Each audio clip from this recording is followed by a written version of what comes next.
everyone. Welcome back to the Let's Talk Movie Podcast. My name is John, and this is David, aka Shamrock Balls. And today we're traveling back in time, not only to talk about another great James Bond film, but back to the roots of the entire podcast here, which was, just to take you guys down memory lane a little bit. I needed a new co-host for the show after my cousin Matt left it, and we were reviewing all the James Bond films at the time, and he was, ruining those shows. And David voluntarily stepped in at least to do the James Bond podcast before it bloomed up into what it is today. But we always like to travel back and talk some Bond, don't we, David? Yeah, of course. It's always nice to do a bit of Bond because we're both fans, and I enjoy revisiting the franchise at least once a year. Yeah. Well, I'll admit, like, even revisiting for this show, I went on a little bit of a mini Bond run because I think we've spoken before that James Bond kind of has like a spring Eastery type of feel to it, because you get marathons over there where you are during this time of year. No, not at this time of year. But I remember like when I was growing up, so we would get like, because basically we're over here, like Ireland's beside Britain and things like that, British Isles and all that. On British television, you would get like a Bond movie always shown on like a bank holiday. So say, for example, you're talking about spring break and things like that. So you would get a couple of days off at Easter. There'd always be a Bond movie on. And then around May time, there's two May bank holidays at the start of the month and at the end of the month. And you'd always get like a Bond movie shown. All right, that's pretty interesting. Yeah, we would always just get like marathons around Easter and around Thanksgiving. And that's always when I would watch the James Bond movies. So just wondering, if you got a podcast mic? Yeah. All right, okay. And your headphones as well? Are they? Yeah, I think so. And you have a camera? Yeah. Standard podcast equipment. I was wondering if you were going to do it or skip over it. No. That's why I was hesitant there. I was like, when should I do it? When should I bring that line up? But yeah, sorry, just had to break that in there. So yeah, going back to what you were saying about the marathons and stuff like that. No, I wouldn't say that marathons. Look, I very rarely kind of watch terrestrial TV. Now, but back in the day, like, when I was growing up in the 80s and in the 90s, as I say, they would show a Bond movie in around holiday period, season or holiday period, whether it be at Christmas. But I always remember, as I say, more of like a bank holiday movie that would show one of the Bond movies. And that's why I always say that Roger Moore is like my generation's Bond, because I was born when he was Bond, and he still had 3 movies that came out while I was very young. And then when he handed the mantle off to Timothy Dalton, so a lot of his movies were premiering or had been on or were on television, probably a lot more than, say, the Connery movies.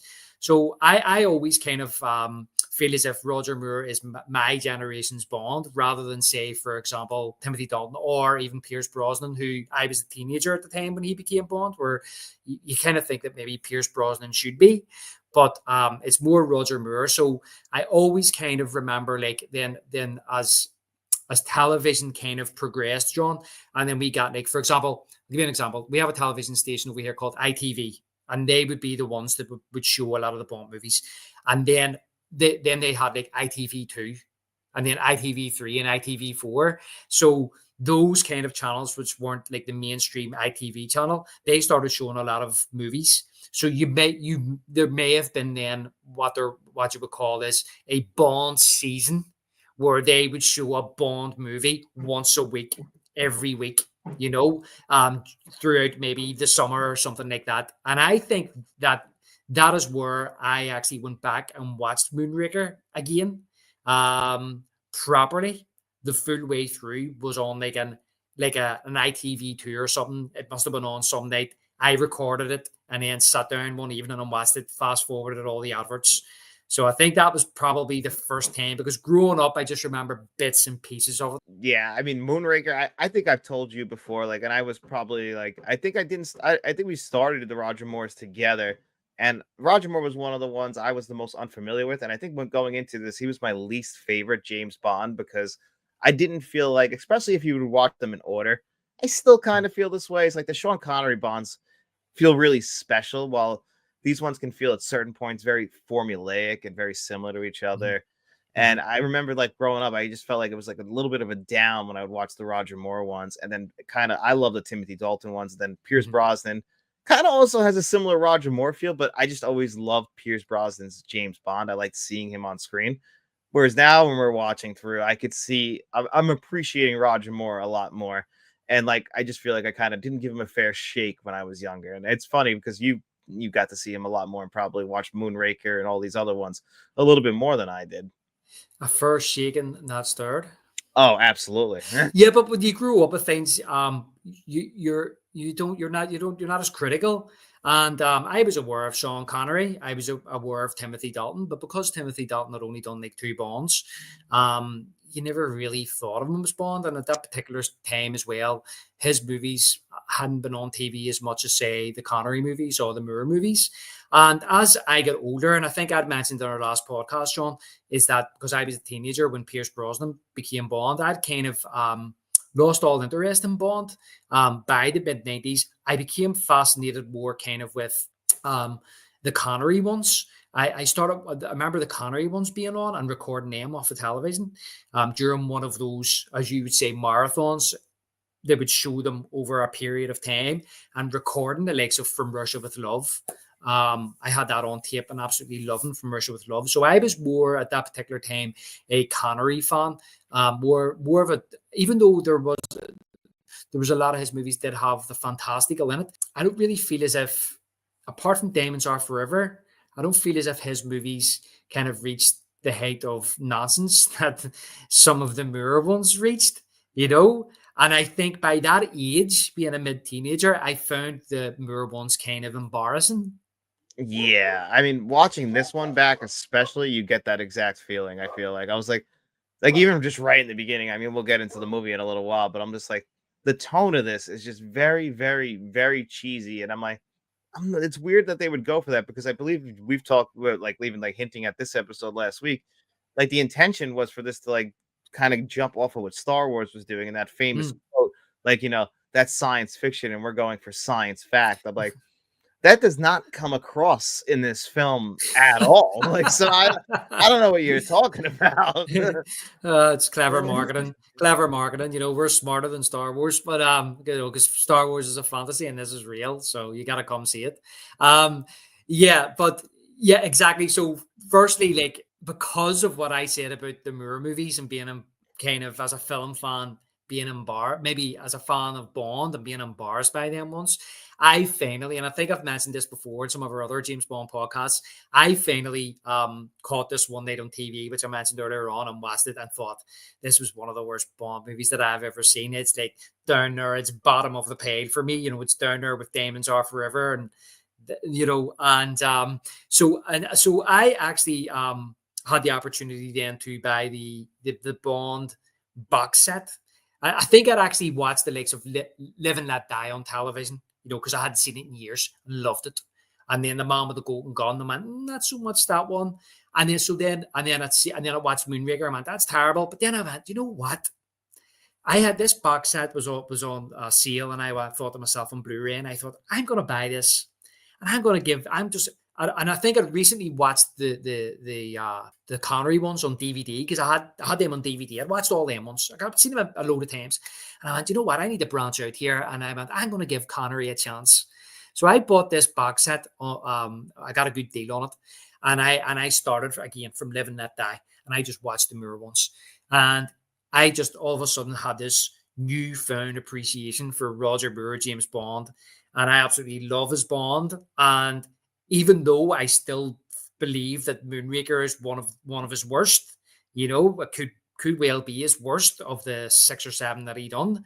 Um, it's grown on me over the years. It's got its moments, but I think as far as like I mean we kept like a running track a little bit from while we were doing these of like how we would rank the bonds, but Mhm. I think this would probably fall to dead last now for me, unfortunately. Out of all of the Bond movies, or Not the of ones all we have up done to the so far. up to this point. This is still entertaining enough to be better than even some Pierce Brosnan ones, and I know you haven't seen the Daniel Craig ones, but Quantum of Solace is unwatchable to me. So at least like the worst thing a movie can do is be boring.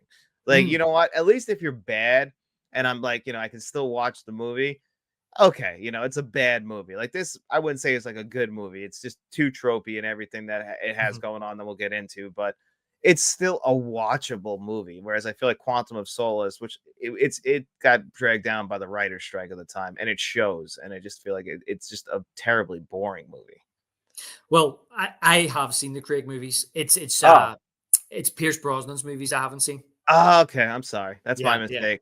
No, it's okay. It's okay. Just wanted to correct her, just in case anybody watching's thinking he's never seen the Daniel Craig movies. No, it's a Pierce Brosnan one. So, um, okay. So, look, I personally, I was thinking about this because we started off, we were going to rank them. No, as remember, we were going to rank them as we reviewed them at the very start when we Before we started did doing one a this. year.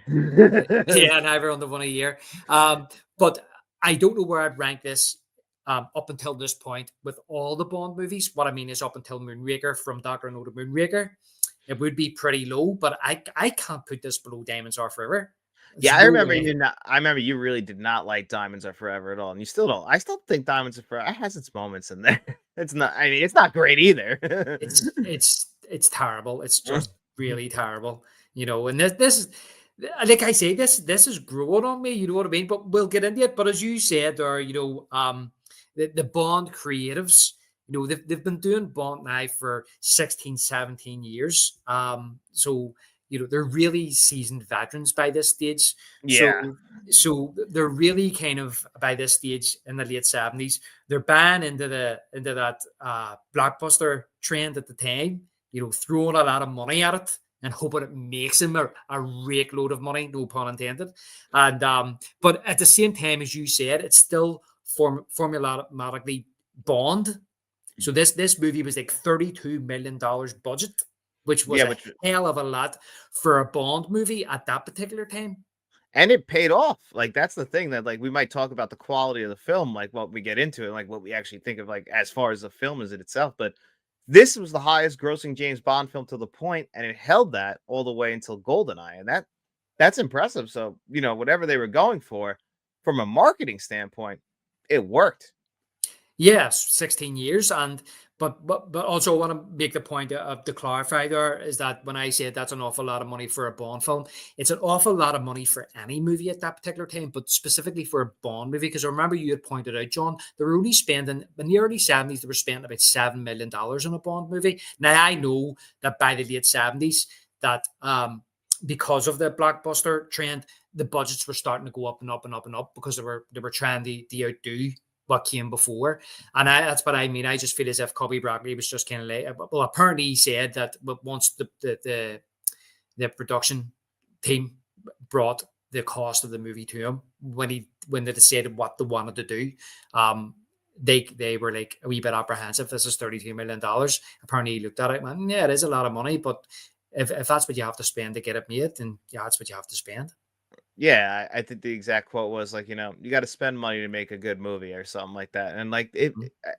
I mean, you didn't, but you spent the money where it shows. Because honestly, I was watching my Roger Moore Blu-ray last night, and I remember watching the Sean Connery ones, which are getting 4K Blu-ray upgrades, thank God. But this one, I right from the opening jump out of the plane, I was like, this it looks impressive. Like the colors look good. Like it looks like they spent money in the right places. There's still some terrible rear and forward projectors, but I mean, it looks like the money actually went to some good stuff to actually make it feel like of the blockbusters of the time. Is it anywhere near Star Wars? No, but Mhm. I still actually was kind of impressed with the production quality overall of it.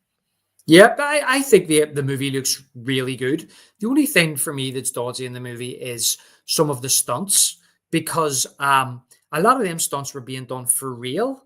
And Yeah, yeah, and you're talking like late 70s, so you're talking nearly 50 years ago where they still, I mean, film was still kind of relatively a new art form, a new medium. And I feel as if the Bond franchise is one of those franchises that was pushing the boundaries and pushing the envelope. And they were looking for more ways to thrill the audience and top what they'd done before. And that all ties into Moonraker. I think that's what they were trying to do. And I think they'd actually mentioned that for example, Moonraker is based on a novel. I think it was the third Bond novel, and mhm. it's very loosely based on it. It's vastly different, but I think the novel was about a rocket or a nuclear warhead called Moonraker, and it was pointed at London, and it was going to destroy London, and it was all about Bond trying to stop that. Whereas when they looked at that, they thought, this isn't exactly um, a big enough story for Bond, who had just saved the world being taken over in The Spy Who Loved Me, and to jump from that to the story in the novel would be they felt would be a step back or would be a letdown. So they were trying to top themselves, and they had to spend the money to do that. Yeah, they absolutely did. I mean, the stunts, like you could honestly understand. Like that was one thing I gained a little bit of appreciation for when I was watching the documentary about this. Is like what these stuntmen actually put themselves through. They were talking to the actor who plays Jaws, and he's like, we're just standing there talking while these guys are practicing all day. Then they get up on the car, and he's like, the guy has to hold on with one hand, and they don't have a harness on them because they can't get the shot any other way. And I'm like, that's scary as hell. And like, that's just something Mhm. that, finally the Academy Awards are going to start recognizing stunt work. But just imagine, like, we think like we give all the actors all the credits, but they're just there for the close-ups on all these shots. While these guys are like throwing their bodies around all day, and it's Yeah, crazy. yeah. But you mentioned that parachute scene at the start of the movie. Apparently, they done 88 jumps Yeah, my God, that's insane too. to Which film that one sequence. that's unbelievable. And again, it looks so good because I'm looking at it and like the camera work is crystal clear. And I think they actually got a special lens, a lens they never even used. It Yeah. was like a panoramic or something, and it was a plastic lens. They were able to put it into a aluminum housing or titanium. It was something very light, and that's how they were able to shoot that. But it's funny how they just had this lens sitting there that nobody even wanted, and that's how they were able to do this at the time. It just a lot of the stuff they did in this movie was impressive when you look at it now, how everything gets done in CGI. But even all the space sequences, the way they did that was all done actually in the filming.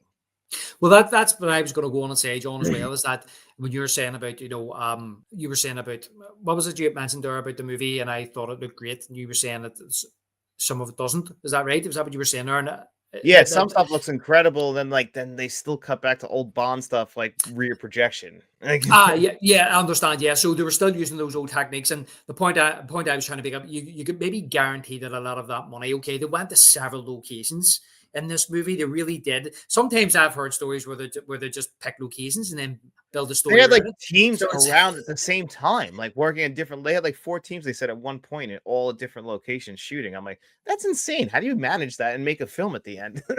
Yeah, exactly. And I just feel as if that a lot of that money as well, apart from having not staying in a studio and filming on location, as you say, different continents and different countries who have different laws and different rules, and you have to maybe hire local people, and all that feeds into your budget, and you're hiring cameras for the day, and you're maybe getting the shot or you're not getting the shot. But not only that, I just feel as if as well the special effects at the end of the movie, like I have to say, I'll be honest with you. You can tell me if I'm wrong. I think the shots of them guys in space at the end of this movie is as good as anything we ever seen in Star Wars or even 2001: A Space Odyssey. I think it's just as good. I 100% agree. I mean, clearly it's in there to get that shot. Like it's like, we're gonna put our money on this to make this look as Yeah, good as possible. But it does look that damn good. It looks incredible. I agree. I'm right up there with you. yeah. And All especially these for years later, you would expect it to maybe look a bit dodgy, a bit Thunderbirdsy. You know what I mean? But it doesn't. It looks great.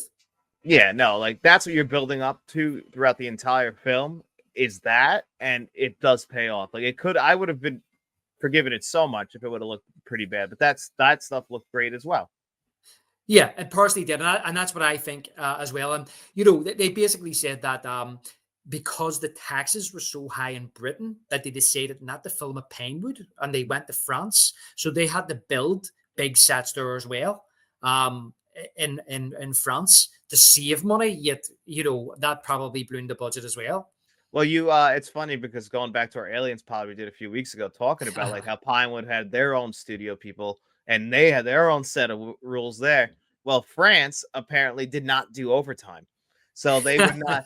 So they were pissed when the Broccoli's came in there explaining to them like every Bond film has had overtime. Like this is a special kind of franchise, and he's like, I'm not going to be able to convince these guys to do overtime. We don't do overtime here in the country. It's just not what we do. But apparently they cut some kind of deal because it was James Bond. Everyone came in and they allowed them to bring their families in on Sundays. And that's when they would do the overtime. And apparently it all worked out. And they were just honored to be there, like, and that they could just make it a big family environment. But it is weird how each country has their own set of rules, and shooting in multiple continents, you have to follow those rules.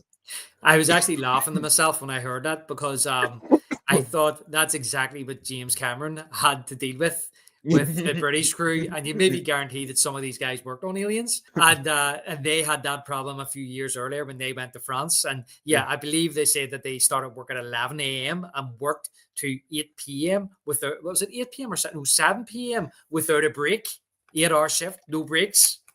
Yeah, that's. I mean, it's crazy. The filmmaking, we enjoy these kinds of movies, and even like a bad movie like this. We've talked about this before, but like Bill Murray said it, like it's really hard to make a great movie, and he said it's also really hard to make a bad movie, just in the Yeah. sense that it's really hard to make a film in general. And just listening to how they made this movie, and then when you got to get it all that footage together and then edit it together, it's really impressive. It really is. It's hard. Like we think like these small movies they shoot with one camera. Like we think that that's really hard to do with that low amount of money. But big budget filmmaking, especially in the '70s, it's impressive and it's incredible, really, when it all does come together.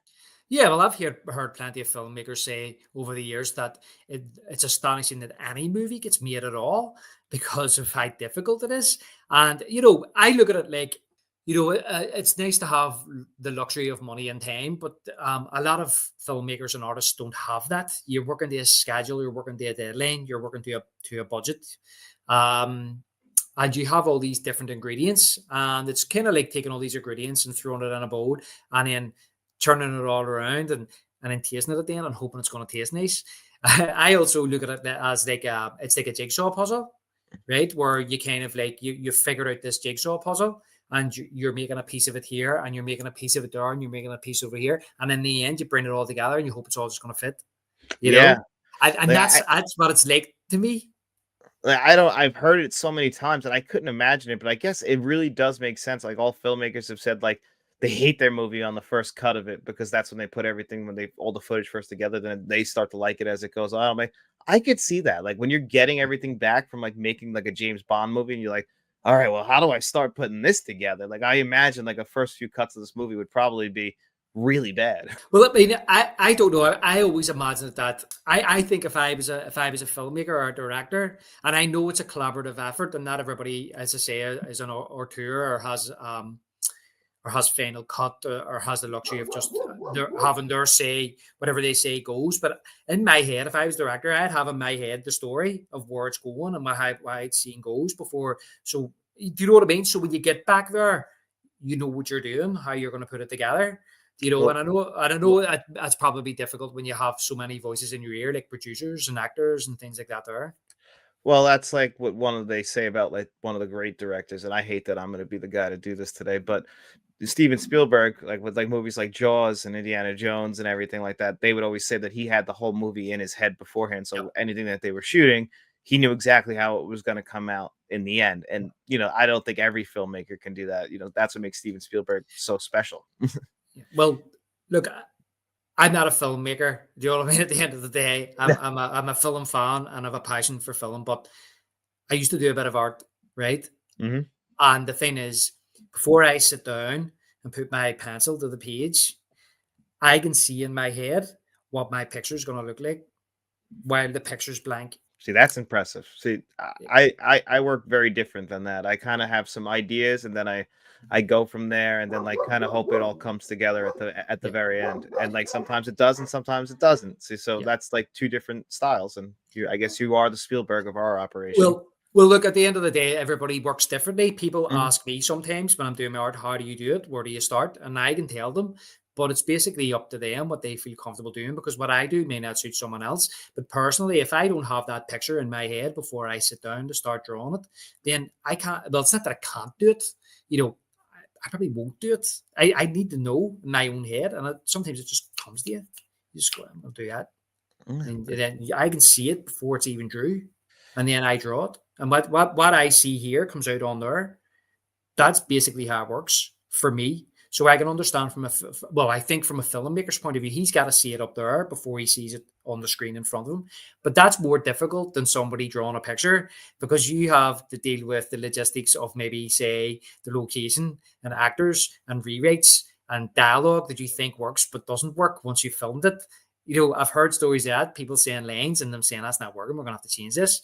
So that's all the things you gotta deal with there. But speaking of which, I just wanted to make a point here. I put down a note here about Roger Moore. So about dialogue and dealing with logistics and dealing with scripts or whatever it may be. So I watched a documentary with Roger Moore at Christmas time. It's strangely enough called From Roger with Love, which he wasn't in From Russia with Love, so I don't know why they called it that. And Too it's good of a pun to pass up. I really could have thought of something else like of a movie that he done. But anyway, so in that a very good documentary about his life and lots of behind the scenes footage because he kept some home video footage of his friends and his parties and his family. It was really, really good. But he talked about when he started to play James Bond, and he says he felt like he done Live and Let Die, and it got half decent reviews, and then he done The Man with the Golden Gun, and it didn't really get really good reviews. And he says he was finding it hard to find the character of James Bond. And then he eventually, when he done The Spy Who Loved Me, that's when he says he felt more comfortable. And what he actually done was, he says, rather than try and play James Bond, he says he turned James Bond into Roger Moore. I can kind of see that when you watch the movies. He does feel more comfortable. I mean, this is kind of like, honestly, what you think of when people start spoofing or making fun of James Bond or anything. They kind of bring up like the James Bond in this movie, like all the one-liners, the charm. And I also just love it anytime Roger Moore wears the all black look. Yeah, exactly. Because when I was listening to our last podcast, I remember you mentioning that, and I started remembering. Well, he does it in Live and Let Die as well. That's a great iconic look at the end of that movie, and he does it a few times in this movie too when he's sneaking about like a black cat. Anytime it's nighttime, he's sneaking around a little bit. He's got to throw the all black on. Yeah, makes sense. It makes sense. But I had actually said, I feel as if he came into his own in The Spy Who Loved Me, and then this is, and in my opinion, he just continues that on in this movie. Oh yeah, I agree. Like he's honestly the best part of this entire movie. Like it's got its flaws, but he's great in it. I really truly come around on Roger Moore and appreciating his work, and I enjoy him. I found him magnetic right from the opening time we see him. So, which is probably a good time to get into the movie. Yeah, it is. Yeah, and there's one thing to point out as well is that just on the movie as well, I like the fact that in this movie he is a bit of a globetrotter. He's going about around the world as well, and he's on like a mission as well. Yeah, it feels like kind of like what the formula would become for like the modern day blockbusters, whether it be a James Bond or even like a Fast and Furious franchise, where they're traveling Mission Impossible, where they're going to different countries and like seeing what they can do, like have big set pieces in each country. Yeah, and I think I had mentioned as well is that back at a time where not many people could afford to travel, and all we had was wee tiny TVs in our house. It was almost like an escape to go to the cinema and watch a Bond movie and watch and visit all these kind of foreign kind of locations, tropical, up in the snow, up in the mountains, under the water, in the sea, and it must have been an experience for people who, back then were a holiday was maybe, especially in Britain and Ireland, where a holiday was maybe just a week away at a coastal town where you weren't exactly getting great weather either. So it just wasn't being home. Yeah, yeah. You went from good conditions, John, to worse conditions, and that was a holiday because you went to a caravan or something. You know what I mean? Where there was no proper toilet. You know what I mean? And it was smaller, and most of the time it rained, and you didn't have a television, and you end up just inside playing cards. I guess it was like to bond with your family and really appreciate each other, right? Yeah, with a worse cooker and Yeah. more uncomfortable beds. That does not sound fun at all. I think it was some of the best holidays I ever had. See, that's the thing. That's what I'm saying. That's Yep. exactly what it is. It forces you into, appreciate the people around you a little more. Yeah, exactly. But this movie likes to start off with our classic James Bond opening with Mr. Roger Moore turning around and firing his gun right at the camera. Yeah, we have that famous gun barrel sequence at the very, very start, and it is Roger Moore. I'm not sure when they started getting the Bond actors to do that, but I know in the original Bonds, it wasn't Sean Connery. No, they just got some guy to do it, and then they finally eventually came around and getting the actual actors to do it. Yeah, that's right. And then we open up to the space shuttle on top of an aircraft. Very impressive stuff. This is one of the Moonrakers. Yeah, it says you see it. It says Moonraker on the side, and they're hurtling through the sky at night time. And you hear one of the pilots saying, "We should pass over the English coast 15 minutes ahead of schedule, sir." And there's an American beside him, and he says to him, "With this load on our back, that's good going." And I love how his response is, "Just trust the RAF, sir." And he laughs. I just think, oh god. But yeah, then there's two guys that sneak. They're hiding somewhere on the plane or the space shuttle, and they sneak out and steal the shuttle, incinerating the plane and the crew. Yeah, And then yeah, sorry, go ahead. I was gonna say, yeah, it's incredible that they're actually this is something that's able to actually get done. That first of all, it's pretty impressive to be hauling around a space shuttle like that. But that that gets hijacked. And then I know the way I know. And it's almost like that, I'm just one day away from retirement. It's like we're 15 minutes from the coast. And now We're making good time. and they pretty much like, and this is what they thought. They thought, oh, we just lost the Moonraker this way. Like it got destroyed in the crash. Yeah, well, we go on to the next scene where it's M's office, and he's on the phone and he hears about this, and he goes out to Moneypenny and he says, "Moneypenny, is 007 back from that African job?" And she says, "He's on his last leg, sir." And then it cuts the Bond on board an airplane where he's with a girl and he's rubbing her leg. She makes a comment. What does she say? I don't remember exactly what she said, but I had written down, he's on his last leg, sir. He's on his last leg, yeah. Perfect Uh, cut to the leg and everything. Yeah, exactly. So then, I say a bit of a fight ensues on the plane, and they push Bond out of the plane, and we see actually Jaws is on the plane as well. Yeah, I have a question because I haven't, watched the Roger Moore ones in a while. Is there a reason why why Jaws is back? Like, or is this we're just supposed to be like, oh, Jaws is back? Yeah, in the context of the movies, like if we remember The Spy Who Loved Me at the end, now apparently they shot two different endings to the end of The Spy Who Loved Me. There was one where Jaws dies, killed by the shark, or the one where and the one where he kills the shark. You see him swimming off at the end. Oh yeah, And that's right. Okay. yeah, and apparently the filmmakers got loads of letters from kids saying that they love Jaws, and I think it was even Cobby Bradley's grandson said to him, "Why is Jaws a bad guy? Can you not make him a good guy?" And they got loads of letters from kids saying we want him to be a good guy, so they decided to bring him back for Moonraker.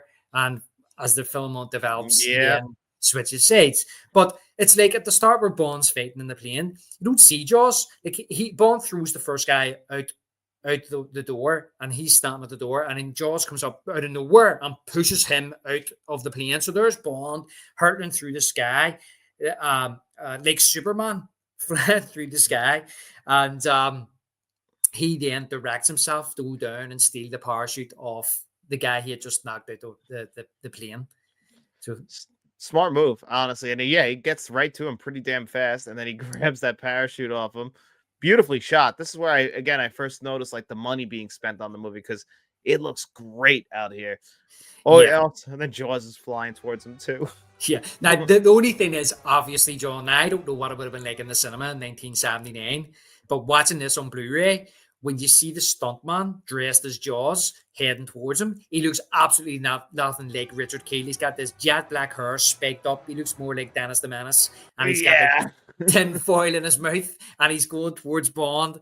And I burst out laughing when I I know seen that. the teeth is the one that really was the worst. I'm like, okay, I could buy a little bit with the hair because it's like maybe the wind's so best, but I'm like, couldn't put a little more effort into the teeth though. And he looks about 4 times smaller than Jaws. I Yeah. know Richard Kiel was a big man, like, but this guy looks tiny. I mean, it was probably hard to find a stunt double, but yeah, they couldn't do any better. This is where you needed the green screens, but they do obviously put a bit of green screen in there. Obviously, when Jaws is about to bite his leg, Bond pulls the parachute he's put on. He pulls the parachute and he shoots up into the sky, leaving Jaws there by himself. And he goes to pull his parachute, and for some reason it snaps. And this is the start of where you see this movie is gonna go. Um, you know, you see is it Jaws kind of looks at the camera and kind of starts flapping as if he's a bird, and then he falls into like a circus tent, and And we the just score is like a cheesy cartoonish circus sounding score at the moment too, like to be like, ah, it's all for fun. Like, but really, realistically, that's what I mean about the science fact.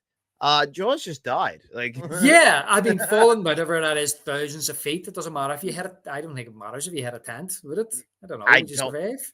No, you're not surviving. I don't think it matters when you. I mean, when you jump off a bridge into a body of water, you die because it's so much feet to that. Yeah, because it's supposed to be like concrete, but I don't know. Yeah, Like I've heard of people falling great heights and hitting trees and surviving. I don't think you fall out of a plane and hit anything and survive.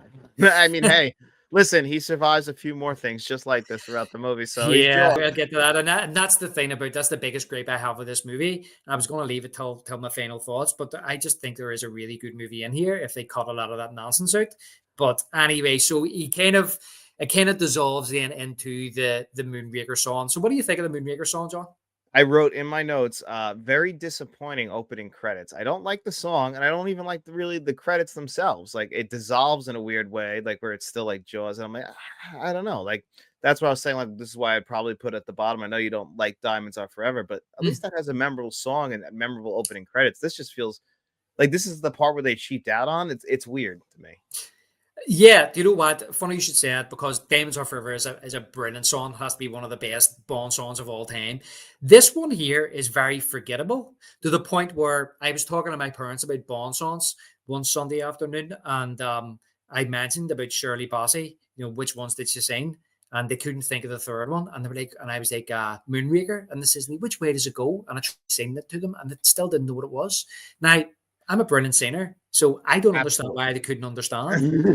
Doesn't make sense. Doesn't make sense at all. So eventually I played it for them on the phone. They went, oh, yes, that one. That sounded nothing like what you sounded like, David. And I was like, well, I tried. So, so no, I agree with you. Look, when I first hear this song, I don't like it. But again, John, it's growing on me. It is growing on me. You know what You it is, know? David? You know, you're in your 40s now. You're getting nostalgic. Even if you didn't love something back in the day, you realize it's probably still better than some of the stuff that comes out nowadays. Yeah, maybe. Or maybe I'm just getting that grumpy old man stage who thinks That's living that nice just noise. And we're gonna need it. We need like a power ballad. yeah. I mean, you know what? A power ballad would have worked. It's this late 70s. We were so close to getting the power ballads of the 80s. We just weren't there yet. Yeah, we weren't getting them yet. But I do agree with you with the actual title sequence. That title sequence is like you're right, it looks so cheap. Like you say, they've spent the money and everywhere else. I mean, $32 million. You think they could have done something better than that? Right? Like I don't understand. Like, what'd you do? Give that to an intern? Like, yeah, they didn't even care. It's like we're shooting over here with we got the big space sequence at the end. I don't care what you do with that. They'll forget about it by the end of the movie, which is true. But you know, until this, they didn't probably think we'd talk about it. Yeah, or kind of like it's got the stage where they spent all the money and I went, we Uh didn't, we didn't do the song sequence. What are we gonna do? oh. Like this is Yeah. James Bond. This is what people are expecting. Yeah, exactly. So anyway, so we move on from that then, and we're in Ames office. Last ever performance for the actor who plays him. He passes away after this, I believe. That's right, Bernard Lee. Yeah. This was his last movie, and I think you could tell he didn't look too well in the movie.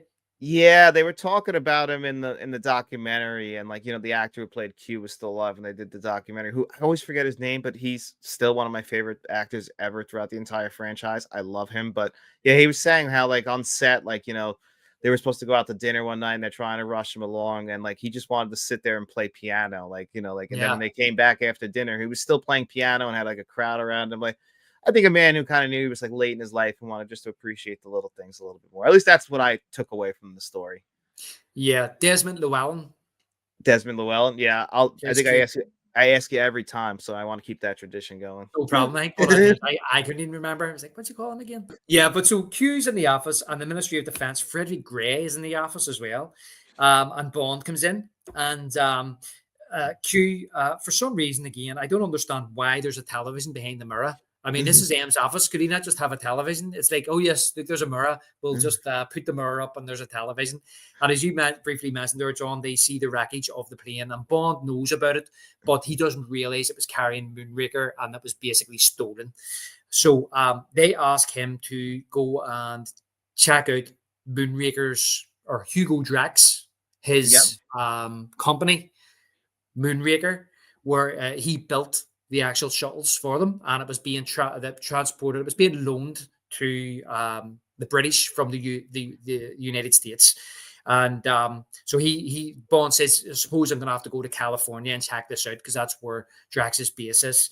And M tells him, don't make any mistakes. The situation is critical. But before Bond leaves, Q gives him a gadget, it's like a wrist dart. Yeah, like if you bend your wrist a certain way, it'll shoot it right out, and he shows him all the little darts and everything that go into it. Yeah, all the different types of darts he can use for his mission. And then we go on to Bond is then traveling in a helicopter flown by it's a woman called Corinne, and she says to him, "Welcome to California, Mr. Bond." And Bond says, "I like it already." And of course we see the Drax estate, says where the Moonrakers are built, and the pilot tells us a wee bit of exposition about Drax. So Yeah, we're starting to I love that all the everyone out there who's like, training, they're all just doing calisthenics out in the front, like, like this big training facility. Like correct me if I'm wrong from my memory from watching it last night. It's all women, isn't it? And she says these are the astronauts that are going up to space. yeah, which we later learn. I mean, there had to be men too, but like we later find out in the movie who's going up to space. So these are like some of the most beautiful, Yeah, strongest women in the world, and that's why they're probably doing all these calisthenics and everything outside. But at first, I'm thinking like, who does calisthenics like this, like just for space training? And then you're like, okay, well, it's a little bit more than that. yeah, as we find out later. But Yeah. Bond does make a comment saying that doesn't Drax wants to conquer space. Yeah, well, he sure does. He does, yeah. And then, of course, he finds Drax playing the piano. It's not M this time, playing the piano. And it's the first time we see his dogs and his henchman, Chang. Yeah, the henchman who has Ike Turner's haircut. Well, I didn't catch his name the first time when I was watching this the other night, and he just reminds me of Kato from the Pink Panther. That's what it reminded me of when he was fighting Bond. Yeah, this is one real evil dude. And so is Drex, which, he's an American played by a French actor who apparently just spoke really good, proper English. Well, I have to say that I think Drax is definitely an upgrade on Stromberg. I always go to call him Strombo, which is a cider, right? Which is a drink. Strongbow apple cider. Yep. Yeah. So strong. I think he's a step up from Stromberg because I really like Drax in this movie. I definitely think he's a very memorable villain.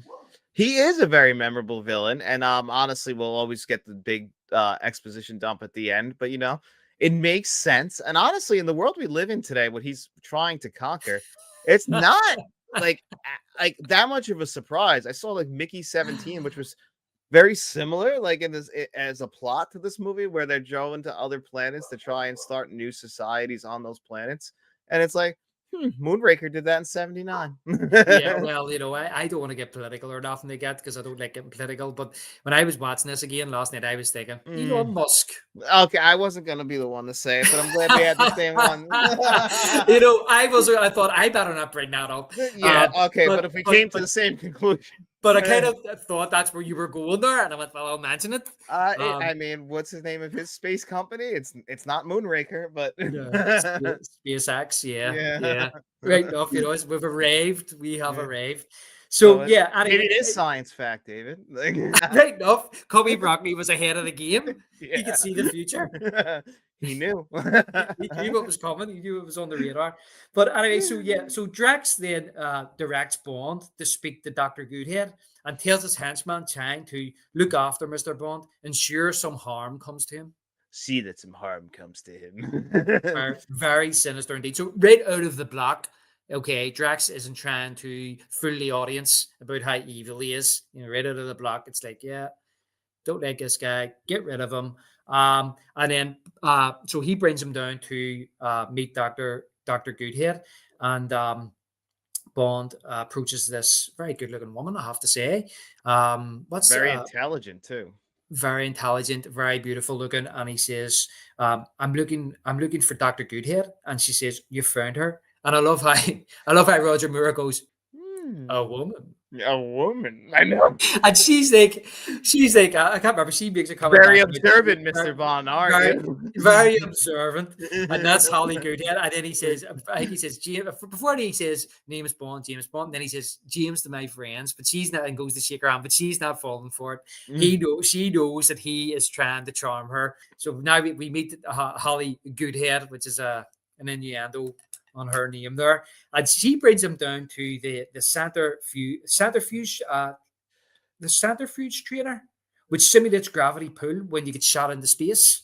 Mm-hmm. She tells him it can go up to 20 Gs, which is fatal, but 3 Gs simulates the takeoff, and 7 Gs most people pass out. Which why does it go to 20? Yeah, If yeah, it's why doesn't it just go just over slightly 7?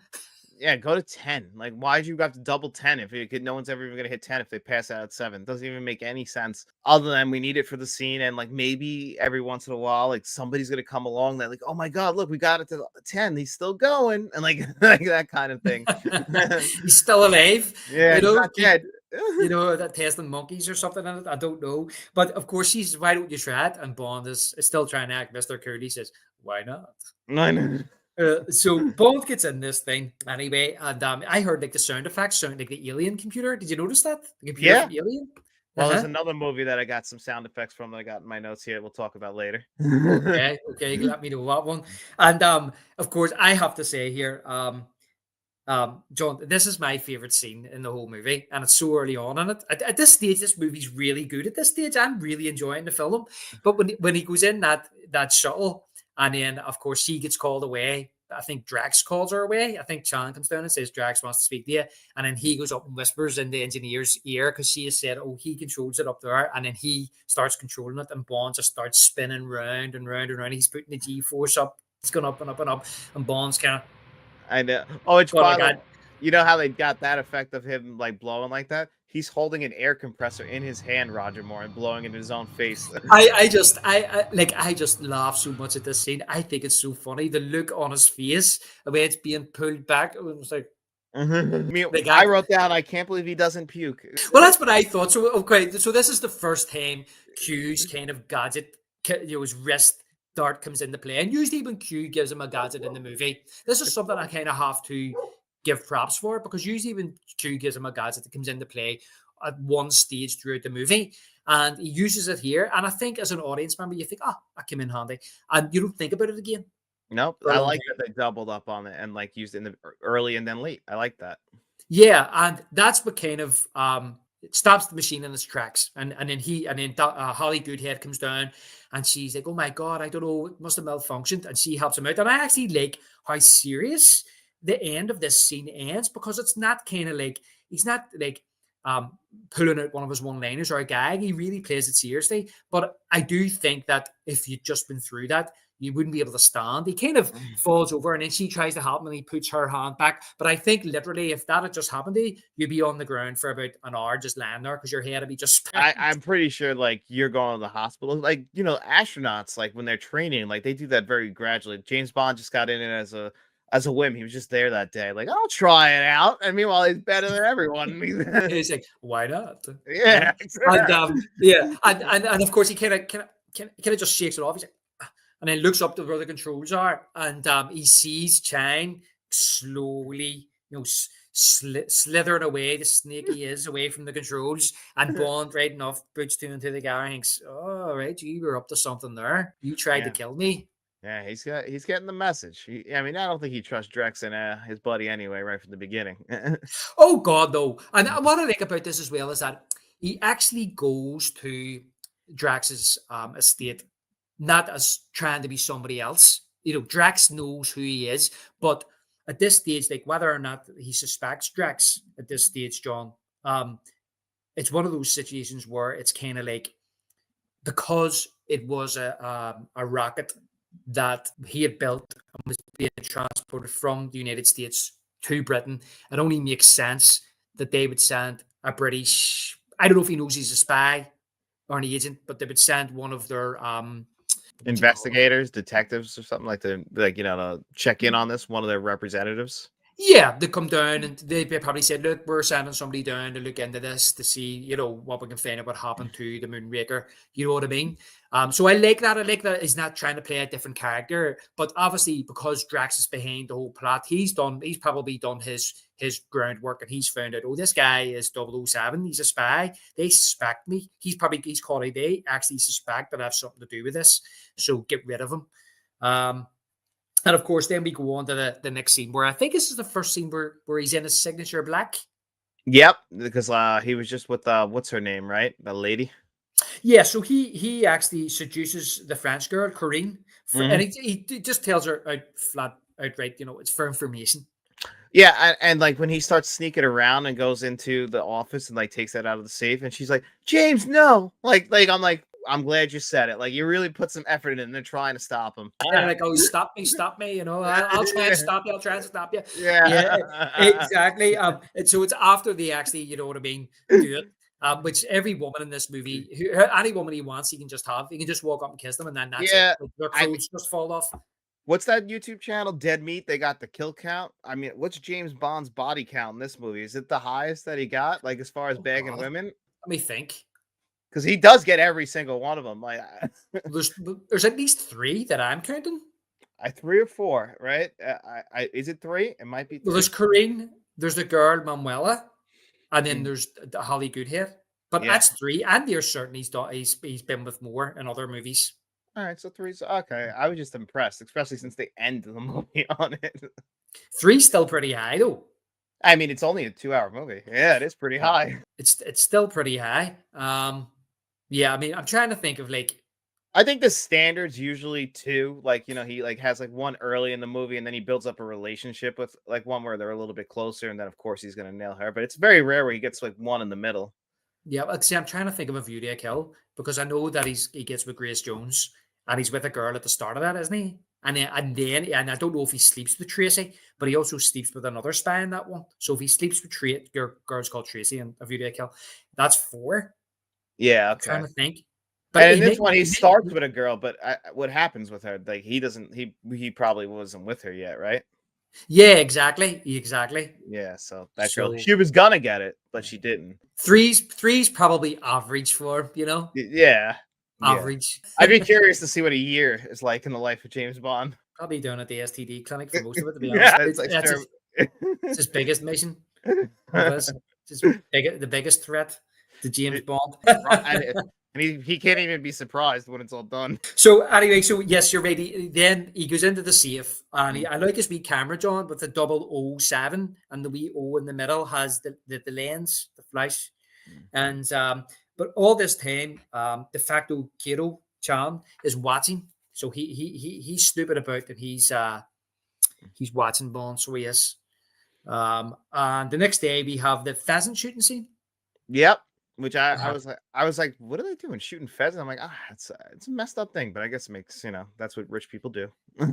yeah, listen, you know what? I don't know much about it, but there's higher class, upper class kind of people, across the water and stuff like that, and they still go out and they do like hunting, fox hunting, and things like that. I've no doubt there's like duck shooting and things and stuff that still goes on, and animal rights people are out against it. Um, but it's more like upper class kind of gentlemen, the likes of Drax's class, his bracket. Yeah, they're all hanging out in the middle of the day. Let's just go shoot some pheasant outside. Why don't we? Hanging outside in their like their big estates and their complexes. Do you know what I mean? Yeah, it's got Why? this Why? beautiful looking property. Like, Yeah. And so Bond shows up and he offers Bond to shoot some pheasant. He says to him, Mr. Bond, it's such a good sport. So Bond takes a gun and he instructs one of his assassins. You know what you have to do. So you see the assassin run off with a rifle, and he's up a tree. I love this scene. Absolutely love this scene. So the pheasant flies off, and Drax, to distract Bond, he says, "There's one there." Tracks the pheasant and makes a shot. Bang! Just as the assassin has Bond in his sights, all he's got to do is pull the trigger.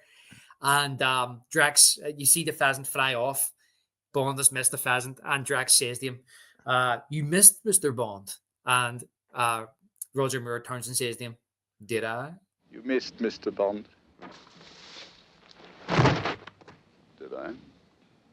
And then it cuts, and you see the actual assassin fall out of the tree. So Bond spotted the assassin in the tree and shot him out of the tree with this shotgun from about God knows how far. Um, That's how shotguns work. yeah, exactly. So he says to him, as you said, good sport. I And, just and love Bond, Roger Bond Moore is leaves. so good in this movie with the lines, man. They're perfect the way he's banging them out. Yeah, he's so good. I feel as if it's a hell of a lot better in The Spy Who Loved Me. I think he's really on point. But I believe that there was a different screenwriter for this movie compared to The Spy Who Loved Me, so that might have something to do with it. It But it's also just matches up with the tone with this one a little bit more. It's a little bit extra cheesy, this movie, so I kind of feel like Roger Moore turns it up a little bit, but it's funny. I'm thinking like now when you said that earlier in the show about how, he kind of was crafting Bond to become more like Roger Moore. Now I'm thinking of like interviews with Roger Moore, and I'm like, he's always so charming in his interviews. I can honestly just see it now. yeah, exactly. And that's what I was going to say. I feel as if the dialogue in The Spy Who Loved Me is a hell of a lot better than the dialogue in Moonraker, and that could be down to the screenwriter. But it's how Moore delivers these lines. It's he's so great at the comedic pause and the wee looks he gives in the eyebrow, and Yeah. that's what he's so good at. And when I was watching that documentary, and I recommend it, people should watch it, about Roger Moore. He basically admitted. Now, I don't know if you've heard of a guy called, what's his name? Oh, his name's eluding me now. He's a very famous comedian. He plays a character called Alan Partridge over here. Um, he actually narrates it. I can't think of his name; it'll come to me. But he narrates the documentary, but he narrates it doing an impression of Roger Moore. And he's basically, because Roger Moore's been dead for many years, so it's basically extracts from Roger Moore's autobiographies. And Roger Moore basically admitted that when he always wanted to become an actor, and when he did become an actor, he realized that to get a lot of these parts, he had to play a part himself, and he was playing Roger Moore. That's a Roger, that's very interesting. yeah, Roger Moore was almost a character in itself. So you create like a persona, He essentially.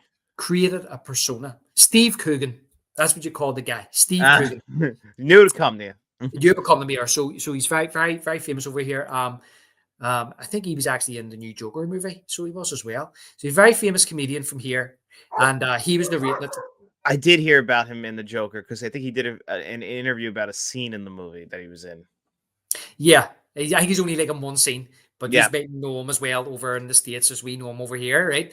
And but he was narrating it, doing the Roger Moore impression, and that's what Roger Moore says. So he created a persona, and then he realized that the best way he could play Bond was by turning Bond into his Roger Moore persona. it's genius. Honestly, that makes a lot of sense. And even you said that earlier. Now I'm thinking about him delivering all these lines in the movie. I'm like, I could see him being that kind of way. Now, obviously, not as dramatic. Like, can you imagine if somebody No, was like that in every conversation you were having?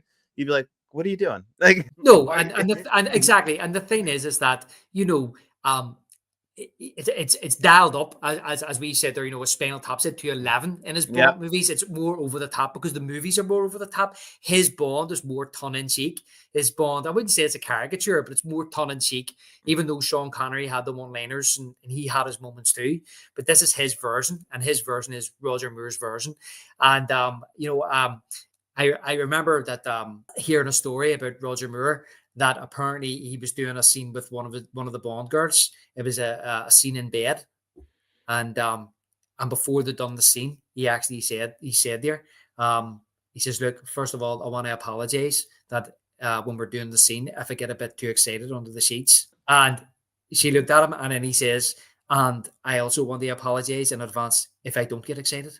And apparently she started laughing, and that just broke the tension of doing that particular scene. So if you ever do see him actually interviewed, he is a very funny and very charming person that you could listen to.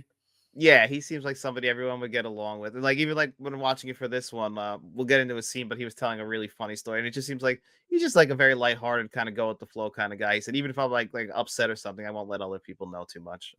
Yeah, and I think when you're making, we talked about how hard it is to make movies, and listen, a lot of these Bond movies, apart from the locations and the special effects, a lot of these rest on his shoulders. He's the main guy. He's on the poster. It's his name above the the name of the film. So the amount of pressure that he is probably under, but also everybody else in the crew to make sure that everything goes well during filming. And with that type of personality, he probably just kind of makes everybody feel at ease. Yeah, he does. I mean, you're right. He does have to do that. He has to go up to everybody, probably like everyone on the crew's like looking at him, like even probably more than the director. The director gets swapped out. It's really like I think you said like 16 years of doing the Bond franchise now, and everyone's kind of like the same. They work with United Artists. It's probably like the old band, the old family getting back together, and Mhm. he's the patriarch. Yeah, exactly. It's he's got all this support network there, but it rests on his shoulders because it's his face is going to be on the screen at the end of the day. But he's got this support network. They've been doing this for so long. So we talked about movies being formulaic by a stage. They know what they want and they know what they want to get. But at the end of the day, it all comes down, in my opinion, to his performance. So Drax summon. I love that this scene here. Absolutely love this scene, John. It's one of my favorite scenes in the movie. So Drax summons Karine and tells her he's terminating her employment because she was with Bond in his study and showed him the safe. And then he lets the dogs off into the woods. What do you think about this scene? Pretty fucked up. Terrible for her. Those dogs, though, well-trained dogs. We saw earlier how well-trained those Dobermans were. I have two dogs. I don't have them trained to go kill anybody because that's psychotic, but we know who Drex is.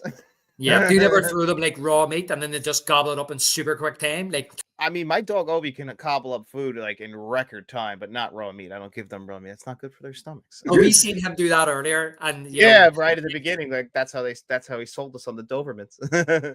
yeah, and that's what we're led to believe. These are his guard dogs. These will be. He's got them trained to kill on command, and I love this. I love her running off into the woods. It almost turns into a different type of movie. Like It a almost horror movie for a second with the angles, right? it turns into a horror movie. It turns into what it reminds me of, like Little Red Riding Hood or something. It's like she runs into the woods in that beautiful white dress, beautiful looking woman being chased by these two vicious hounds, and it becomes all misty. And John Barry's score is absolutely brilliant.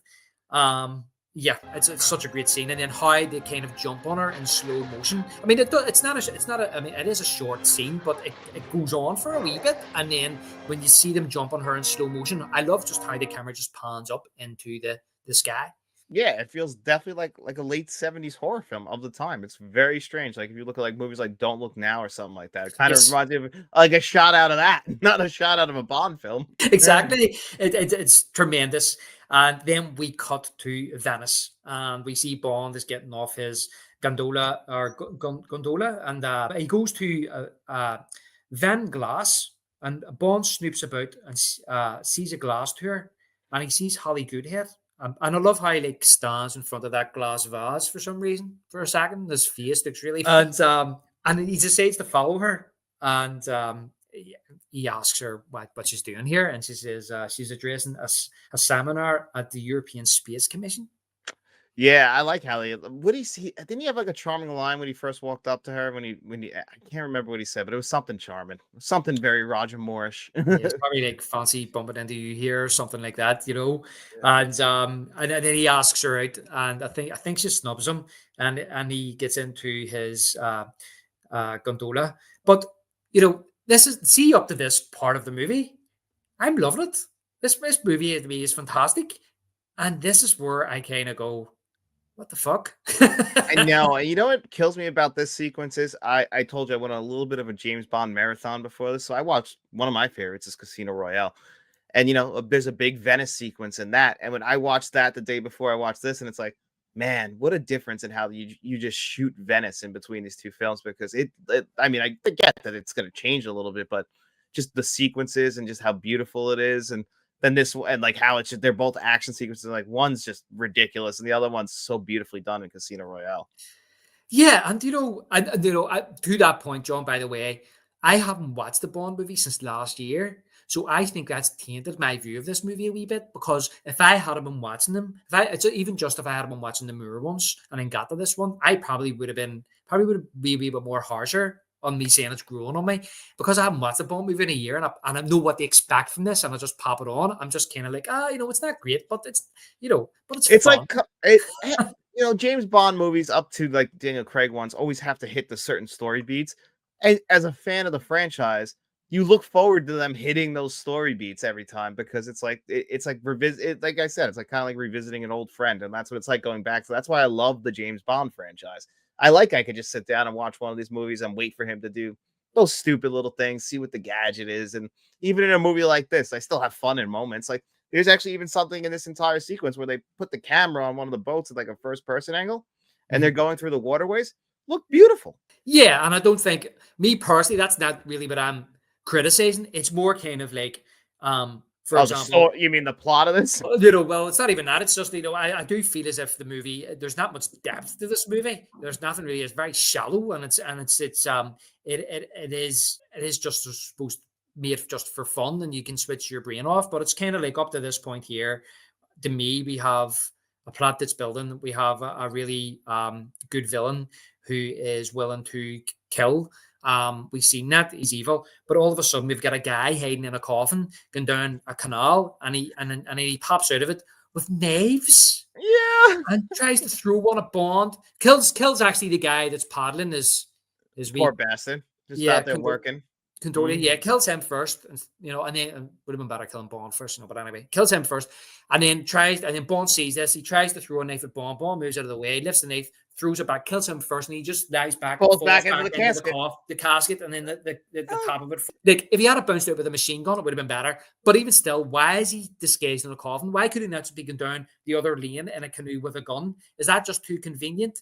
Probably. So that's what makes me think it's almost as if they looked at this movie, looked at the script, and went, listen, we literally have no action in the first 20, 25 minutes of this movie. We need something in here. And they've decided to do this outrageous kind of chase shootout scene, starting with a man in a casket, and ending with the gondola. I think that's how it's pronounced. Gondola. I think that's how they're pronounced. Turning into a hovercraft and coming out of the water, akin to the Lotus Esprit coming out of the water in the Spy Who Loved Me, the previous movie. yeah, I thought it looked very similar. And on top of that, because of the way that they shot this, just speed up the footage, so it's so noticeably such a bad effect. Funny story though about this scene, they really did make that hovercraft and drive it out of the water. And they didn't have it like it was really hard to drive, Roger Moore said, and like really like for them to set up. They shot it and they only and the first time they did it, shot him into the water. He said it took them 5 tries for them not to shoot him into the water. He's like, if they didn't get it on that fifth try, he's like, we only had 5 suits. We weren't shooting that day. So he's like, Yeah. they're lucky they got it. And I heard that the actual, there's no motors in them, and they decided to put a motor in it, and it was too powerful for the thing. And when the put the metal, what I mean, when they sped it up, it just all the water went over the sides and flooded it, and it just sunk. So they had really no choice to do what they did then, really. Yeah, but it's like, I could do without this scene, to be honest, John. It's full of stupidness, It's filler. slapstick, and it's like, you've got the guy drinking the wine, who was on the beach, and the Spy Who Loved Me, and then you have the pigeon doing the double take. It's just absolutely ridiculous. And you talk about story beats. Like, I have noticed that in this movie, like, it's almost like they took the Spy Who Loved Me as a template, and then went, listen, we're going to make Moonraker, but these are the beats that we want to hit throughout this movie. And you also notice like similarities to like some like Thunderball and stuff throughout the film as well. So it's like Thunderball and the Spy Who Loved Me kind of mixed in. Yeah, I wrote that down, and like even a later scene where they like kind of have that guy like jousting. Like that's a very similar scene that they've done in other Bond movies as well. Like they feel like they kind of have like scene templates that they follow when they need to like put in an action scene. Because there's another action sequence later in the movie too that like feels a little bit unnecessary, but we got to have some action in there. Because like I Yeah, was saying to you earlier before we started the show, like like Jason takes Manhattan is like he doesn't get to Manhattan until the very end of the movie. And it's like awesome. It's like in this movie, we set it up. It's going to be the big James Bond space movie. I clocked it. He doesn't get to space until an hour 25 in the movie. And yeah. Well, I that's a I half have hour left. yeah I have something to say about that when we get there. So I do. But yeah, we move on then. The next scene then. So we have that action scene in there just because we need a bit of action. And it's the next night scene. And Moore again is in his signature black, I think. I Hmm. wrote this note down after the fact because I knew you'd like that. So I think he's in his signature black, snooping about, Hmm. and he snoops into this building, and I think it's the building he was in earlier. The I think the so. It's the same kind of place, like, but there's a lab now.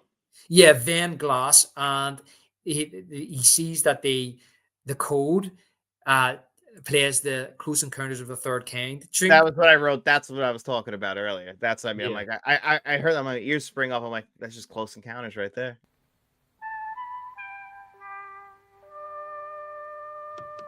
It's after Close Encounters. 2 years after Close Encounters, and do you know as well? And I'm near certain this is true that Spielberg allowed Cubby Broccoli and Eon to use that tune in Bond because he's a big Bond fan, right? So he let them use it free of charge. Okay.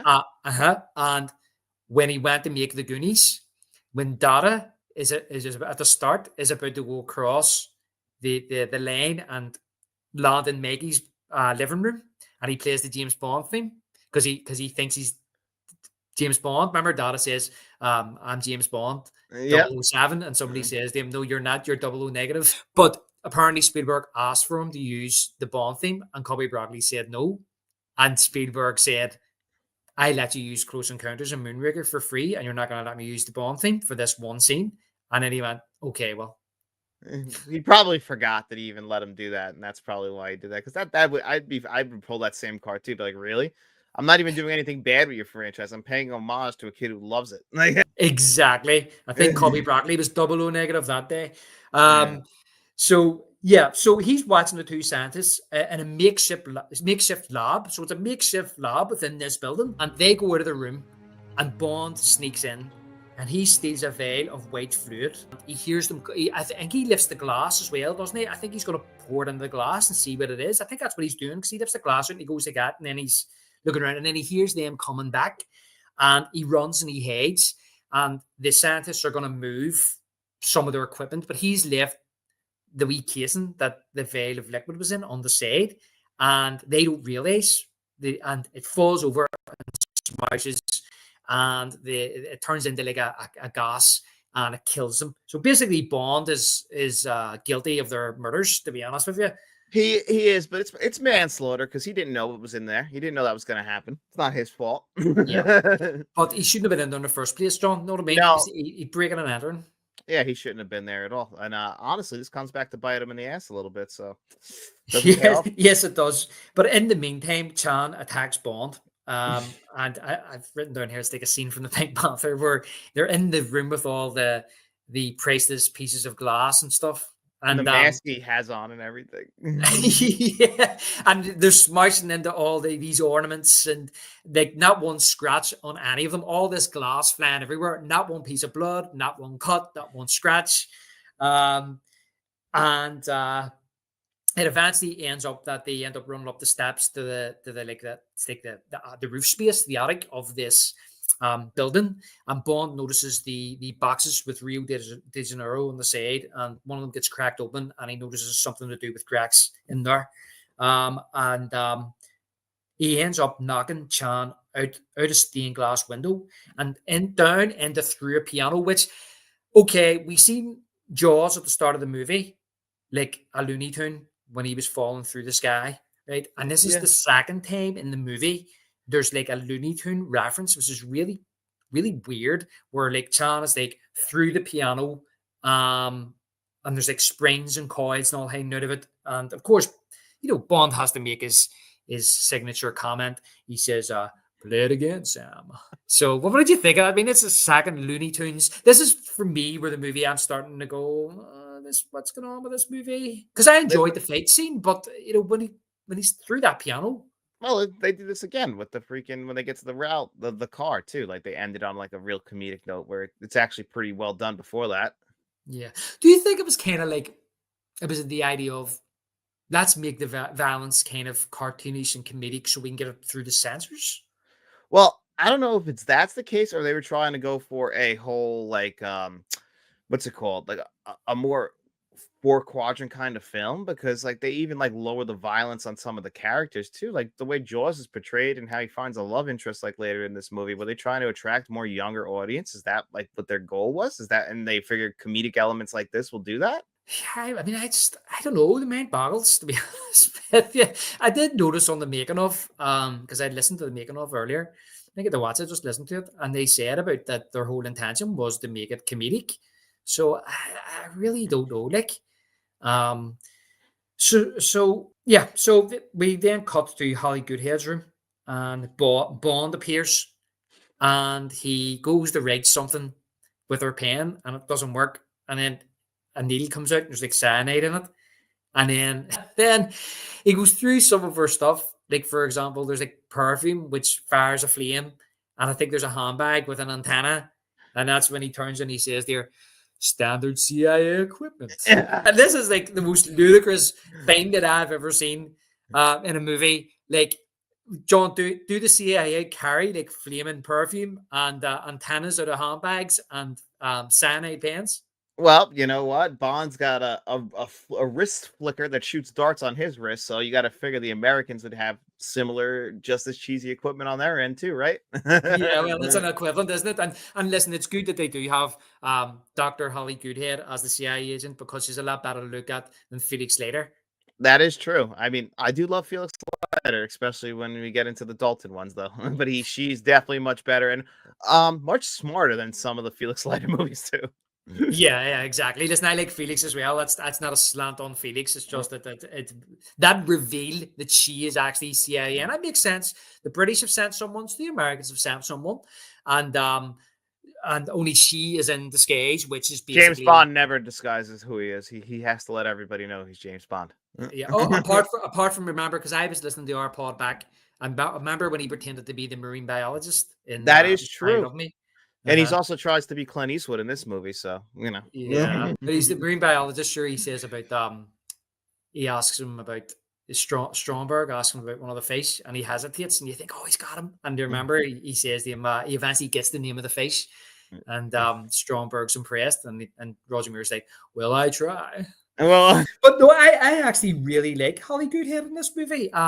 I was watching this last night and thinking to myself, you know what? She's one of my favorite Bond girls, but is she a she Bond girl though? She's like kind of like his equal. It's weird. I would say she's a Bond girl, yeah, but she's not. But that's the thing. When I was thinking about it earlier and going, she kind of goes under the radar because she's not your typical Bond girl who's running about in a bikini for most of the movie or who's a damsel in distress. You're right, she is his equal. And just like we mentioned in The Spy Who Loved Me, where the Bond girl in that was his equal, she ends up becoming a damsel in distress by the end of the movie because in the previous movie, she's his equal because I think she's an agent in the previous movie. Whereas Holly Goodhead is an agent in this movie, but she never needs to be rescued. No. Well, she does. She does at one stage. Bond rescues her towards the end, but then she becomes, as the movie unfolds, she becomes his accomplice. They do become partners. They really do become partners in this, and he needs her as much as she needs him because when we get it later in the movie, when they're actually blasting outer space, she's actually an astronaut. She knows how to control the shuttle. She's the one that kind of guides him into space to get to the space station. So I really like her. Apart from the fact I think she's very beautiful as well. I think she's an underrated Bond girl. But I agree. if she's not the Bond girl, John, then who is? No, I think she would have to be. I mean, you could argue that. I mean, everyone else is dead. It has to be her, but it's just she's definitely a very unconventional Bond girl, in my opinion. Her intelligence level was very, very high to me. Yeah, maybe that's why I like her. Yeah, exactly. Dumb girls are fun, but sometimes you want somebody who's a little bit smart. Yeah, Yeah, yeah. Your dog agrees. yeah, she's just been nonstop all day today. Don't worry, listen. I know what it's like. She's been playing me up, but they not eating her food, and then wanting outside and eating the weeds, and then take her out for walks, just trying to eat the grass. She won't eat her food. The In and dog, out, man. in and out. Yeah, I know. So I've had one of those days too. So yeah, okay. So we this is the scene here, John. So Bond brings M and Frederick Gray from the Ministry of Defence out to Venice to the lab. And I love how Frederick Gray says, I hope you know what you're doing. I play bridge with this guy, Drex. I know, and I mean, he's really good. This is what I mean. He like kind of embarrasses them, all of them. Bond. They got the gas masks on and everything. Puts the gas masks on, and they it's almost like Drax knows they're coming. I think there's a leak in there somewhere.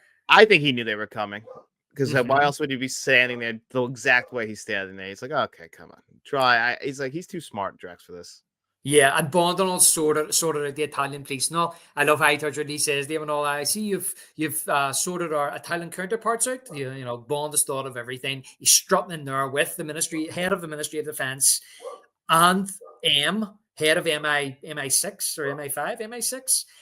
Three of them, gas masks on, ready to rumble. Close encounters of the third kind. Mhm. Look at each other, and then they walk in, and there's Drax just standing there. And, Just and I sitting love. by Sorry. himself, by just in this big, gigantic, beautiful room. He's all by himself. Yeah. And I love how he actually says about, oh, I know I don't get your English sense of humor because they're wearing the gas masks. And then right away, the Ministry of Defense guy straight over saying, behalf from the British government, I apologize. Yeah, he's so embarrassed. He can't take it. He's like, and then they're walking outside. He's like, I think you should take your man off the case. He's just so pissed. He's like, I got to do what he says. Yeah, but of course it's kind of wink, wink, nod, nod. Gonna take you off the case, and Hmm. he says, I think you should. I'm gonna take 2 weeks of absence, and he says, do you know where you're gonna go? And he says, yes, sir, Rio. And he says, Hmm. 007, no slip ups, or we're both in trouble. So the stakes are upping for M and Bond. Um, at this stage of the movie, and in between that, this is the stage where Drax recruits Jaws. And I love how it's almost like Jaws is really in demand as a henchman. He's really in demand. All these supervillains out there, they want Jaws on their side. But he says on the phone, well, if you can get him, of course. Well, yeah, there's like a market out there. That's how I always wonder how these guys get jobs, but that's what it is. Like the big evil bosses out there, they negotiate like to hire the henchmen. They're like, oh, Jaws became available. His handler's dead. Did you hear he survived that tent incident without a Incredible, parachute? incredible body of work. Yeah. It's indestructible, this guy. But he turns up he actually, he was going through the airport, shows him going through the airport, and the airport security stop him to go through the metal detector, and he just smiles with his big metal teeth, and the security guy in the airport's like terrified. I'd be Um, terrified. yeah, so he terrified me when I was younger. Uh, In Rio, this is where Bond goes to his hotel room. He gets the president's suite, and doesn't tip the waiter, the porter. ah, I come know, on, very Chiefs out pissed. there. He does. I Bond probably doesn't even carry money. Probably gets just the MOD to pay everything for him. Oh yeah, And does they? yes, you're right. Yeah, and he meets Manuela, and she's serving a drink to him, shaken not stirred, and he asks her, "Why will you follow me?" And she says that she's from Station VH, the assist Bond, and he makes a comment about, "Oh, Q thinks about everything." So is that where Q is stationed then? Station VH? That was Q branch. I thought it was Q Branch too. I mean, I guess he could probably like bounce around place to place. Like it looks like they can move around because he sees M and everyone in other places too. Yeah, I must look that up. I have a Bond encyclopedia and see what it says about Station VH Yeah, or find out. Manuela. I must find out. Yes, we'll talk about it next year in the next Bond podcast. Coming soon, next April 2026. Oh, May. Actually, the next one is um, I'm looking at it right now. For Your Eyes Only. That is correct. A good one for around March time. Mm. Anyway, so yeah, so he basically says to Manuela, well, you bring me to Drax's warehouse tonight, and she says, oh, well, that's not a good idea, and we don't find out why it's not a good idea. Bond's mind is somewhere else and starts undressing her and says, well, what can we do for the next 5 hours? As usual, she just falls under this man's spell she's met like 30 seconds earlier, and we cut to where they're having like a carnival or a festival in Rio. And that's obviously why it's a bad idea because there's an awful lot of people about. But then again, it's probably the best time to do it because, okay, there's a lot of people about, but they're not interested in what Bond's doing down some back alley while he's breaking into Drax's warehouse. No, exactly. They're not going to be paying attention. Honestly, it's a great diversion. No one would even think twice about it. No. And I love how you see like the giant paper mache clown in the background first before you know what it is. You're Mingling. right. Yep. Yeah. And then when Bond goes down and he says, don't be speaking to any strange men, and he climbs up into the warehouse, all of a sudden the silhouette of that paper mache clown starts slowly walking down the alleyway. And that's what I mean about this movie, John. There's certain bits of this, like the girl getting chased in the woods, even with the comedic scene with the pheasant shooting, and this where he's coming down towards her, that's genuinely creepy. It is pretty scary. I mean, especially if you don't like clowns. No, definitely not. And this was before the movie yet, of course, or the book yet as well. But so he comes down there and he takes his paper mache helmet off, and he goes to attack Manuela, which I don't know why. Like, but this is the only thing here. This is where the scene actually kind of goes a bit bad for me because like he's trying. It's always he's like a vampire. Like, why is he so slow when he's going to bite somebody in the neck? I don't know. I mean, he is probably a slow moving guy due to his height, but yeah, it doesn't make any sense why he always moves so slow because he's got to get those teeth out though. He's got to get those teeth out as well. Exactly. And yeah, of course. So the next thing is the crowd comes down and he has to stop. And then they pass. And then he goes to bait her again. Or he grabs her, he lifts her up and pretends he's like dancing with her. Isn't that right? He's dancing with her. He's throwing about like a ragdoll. So it's, and then Bond comes out and sees who it is. And there's a bit of a fight between Bond and Jaws.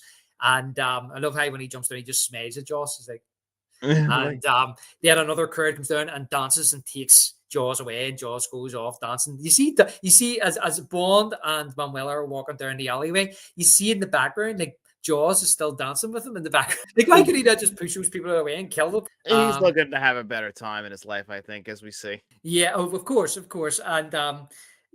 course that leads. Sorry, when Bond is up in the warehouse, he finds like a badge which says Drax Air Freight. So it leads him to this airport, and he goes up to this mountain, and he's watching the airport through through a telescope, just like scoping the place out. And that's again, he bumps into Holly Goodhead. Yep. Again, that's another time when he finally runs into her. You know, they're gonna keep overlapping. It is very similar to the Felix Leiter relationship, except they don't have that back and forth yet. Yeah. Well, she mentions that about, I might believe this is another coincidence or something. She makes some kind of comment like that.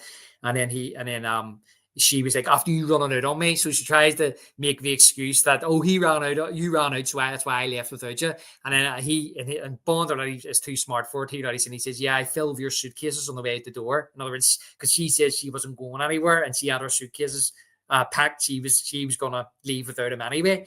So he says about working together, and it ends up in the cable car scene. Now, this is a very memorable set piece. Now, Yeah. it's not executed very well, but it's very memorable. It's very memorable because it's definitely tough to do, but the very end of the set piece is extremely memorable. But yeah, I mean, it's not the best coordinated fight scene in these 70s Bonds build. This feels like something more out of the 60s.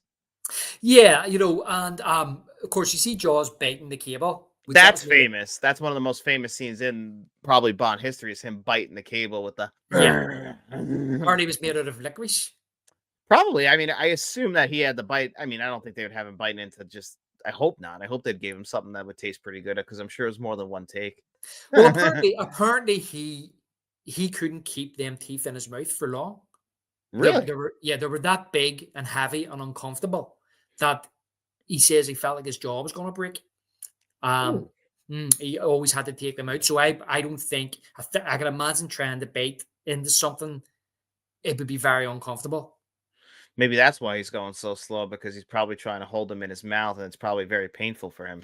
Yeah, that's why you probably just see him smiling and always cuts. Yeah, because it can't be for a long period of time. They got to cover for it.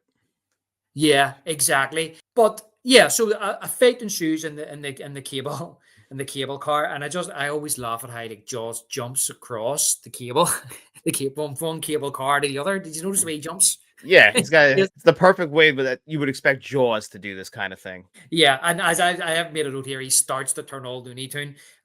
He's went from terrifying to an absolute joke at this Yeah, stage. and then they really go full 100% comedic character at the end. Yeah, because Bond is sliding down the cable, right? And he- and Jaws is in the cable car. He's trying to run them down. He's telling the operator to go as fast as he can to run them off the cable to kill them, but he doesn't catch them on time. Bond jumps onto a hill with Holly Goodhead, does a lovely wee roll to both of them, and then it's too late for Jaws. He goes crashing into this building, giving like a scare look on his face, and of course he's sitting there like Wile E. Coyote with like a big wheel around his head, dusting all over him. And this young petite girl, blonde-haired girl, comes out, sees this, and helps him take the wheel off. And it's love at first sight. Yep. It's crazy to me. That's it for both of them. They're both they found their match. There's also apparently a Mandela effect for this scene where people remember seeing in theaters this young girl having braces on her teeth.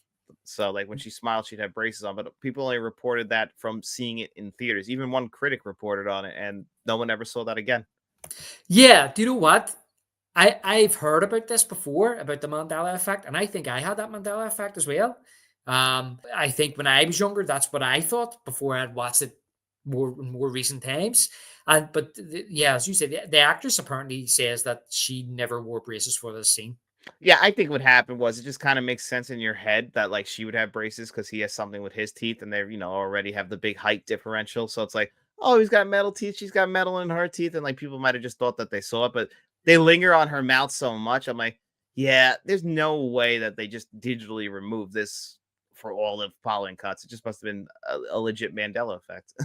Yeah, I think so as well. But it's really funny, John. Though, when like if you notice, it's like me taking notes for the podcast.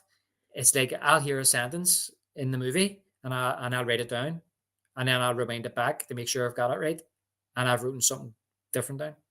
Yeah, I mean it's crazy. That's just how Yeah, your brain works. It could just uh, recontextualize things for yeah. you. And I don't mean a completely different sentence. I mean maybe One different word or something like that. couple of words out of sequence or something. So it's not out of the realm possibility that your mind can play tricks on you when you're watching a movie because maybe that's what you're expecting. Because I've even heard Bond fans say now or say that, you know what, that was a missed trick that they should have had her wearing braces because it makes sense. And people just imagine that. And then that's what they take away from the movie. I had a Mandela effect with It, the film It. What happened with it? It's been a way since I've watched it. There's a scene where is it where he lifts the arm up and goes like that? Yep. Now, it's been a way since I've watched it. There's either blood all over the arm and there's not. And I thought I seen that. And I Ah. was just my brain. Because I go to myself, there's no way that that's the thing. I genuinely thought I had a Mandela effect with that. Yeah, I've had a couple, and there's still ones like I can in my mind. I remember watching like I don't know if you remember these documentaries. They were like a fun show back in the 2000s, where like I love the 80s 3D. Like they would talk about it a certain year, and they would give like highlights of the year. Like in my head, though, I remember watching them at this house I lived in the 90s, but there's no way I could have ever possibly watched them in this house because it didn't air until I had already moved out. But in my head, I still remember myself seeing this stuff in that house. So your brain could just trick you completely. Yeah. Yeah, your brain can play tricks. Do you want to hear about another famous one? Sure. Yeah. Okay. I have to mention Jaws, right? Not Like Jaws, not Jaws in Bond, but the movie Jaws. the real Jaws. The real Jaws. In Jaws 2, there's a girl that gets swallowed whole by the shark. If you remember that scene. And it was only ever filmed from behind. The shark comes up and then she gets pulled under the water and the shark head comes down and she's gone. That's how they filmed it. It's in the making of the Jaws 2 log, how they filmed it. And they had to film it like that to get a PG rating. They couldn't show the shark clamping down on her. They couldn't show blood. They couldn't show anything. And there's people to this day claim that they seen a version of Jaws 2 where when the shark came up, it cut to her actually inside the mouth, screaming, and then the shark pulls her under. And apparently, it was people in Ireland that said it aired on Irish television in the 80s. They're adamant they've seen it. The director's been asked about it. RIP, John O. Schwartz died recently. The actors have been asked about it, and they can't recall ever filming that scene. So there's all this whole big discussion about whether or not maybe, you get TV edits and things like that, and maybe they added other stuff out and put other stuff in because of runtime that maybe somebody could have edited this in for whatever reason. But it's been just purely put down to the Mandela effect. And the thing is that with that Mandela effect, it's like once once a few people say it, then it grows this kind of mythology. Yeah, people get it. Like you kind of like almost incept other people and like put it in their head, like, oh yeah, I think I remember seeing that too. And then they convince themselves that they do remember, then it just snowballs from there. Yeah, and then there's one as well in Batman as well, where I've read this one. I never seen it, but I think I know where people think they've seen it. So in Batman, when the Joker talks about the Vicky Vale says, "Well, what do you want?" And he says, "My face on the $1 bill." At the end of the movie, when he's throwing the fake money out, the Gothamites are supposed to pick the money up, and it's fake money, and it has the Joker's face on it. That was the gag, right? But Huh. they never filmed it. And one of the Gothamites tells the crowd, "Hey, this is fake money," and it's a picture of the Joker's face on it. So that's the whole point of him saying my face on the $1 bill, right? But there's people that claim they've seen that in the movie. But It's not in the movie. I don't even think it was even filmed because the money they used, there was money being sold in the prop store from that scene many years ago.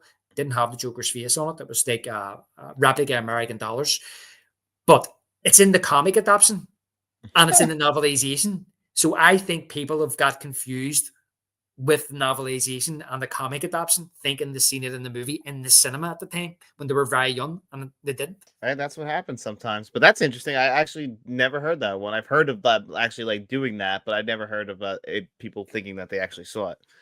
Hmm. One line I think we skipped over was I think somebody asked Jaws, "Do you know that man?" And Jaws Roger Moore says, "Not socially. His name is Jaws. He kills people." That's right. I do like that line actually when Holly Goodhead says to him about that when he's coming down in the cable car. Yeah, Yeah, his name's yeah. Jaws. He kills people. He kills people. Um, yeah. So this is where this movie for me, no pun intended, starts to go off a cliff a wee bit in the middle of this movie. John, it's like Bond and Goodhead are kidnapped by paramedics, people posing as paramedics. So I can assume that these are Drax's men and he's kidnapping them to do what with them? We don't know. Well, actually, Bond finds Goodhead at the end, doesn't he? In his lair. So it's Drax's men are kidnapping them. I don't know why they just don't kill them. So he's kidnapping them, and then a fight ensues in the ambulance, and Bond escapes. Of course.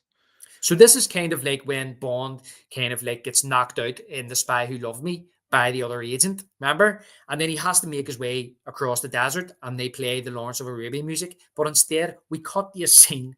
This is where Bond is on a horse with two other guys dressed like Clint Eastwood. Yeah, And they're playing the Magnificent Seven. yeah, I do not understand this. Like, where do you get the poncho? Why do you get the hat? Like, like I don't understand why they did this. I don't get it. Why didn't the Dutch just not have him reporting in the London in M's office or Q branch? Anything. I feel like there was a lot of different routes to go before you did this. I mean, it's utterly ridiculous. And of course, he goes into Q branch in this building, and that's where M and Q inform him that the liquid in the vial is a highly toxic nerve gas that appears to have no effect on animals, and it's from a rare orchid thought to be extinct. So M instructs Bond to make his way to the river it was found in. Why? I don't know. I'll tell you why. Because we need to have a speedboat chase. That's what you were saying earlier about action. Yeah, I need another action sequence because this does not feel like it. First, it looks like it's in the swamp. I mean, this speedboat's like the most like 1970s like speedboat too. Like I'm looking at the paint on it. I'm like, we just had to get to this scene. That's all it was. And then that scene in general is like ridiculous. And like the whole chase. And then this is where the rear projection, every time we would see Jaws, I'm like, he's just on a soundstage with rear projection. Yeah, it's this scene, man. This scene is like, do you know when I finish this, when I'm starting to get towards the end of this movie, and I'll say it now so don't forget, John. It goes back to what you said earlier about it's called Moonraker. It's like Jason takes Manhattan and he doesn't get there to the last, whatever it is, 15, 20 minutes. And it's like this movie, it's Moonraker. It's based on science fiction. Science fact and not science fiction.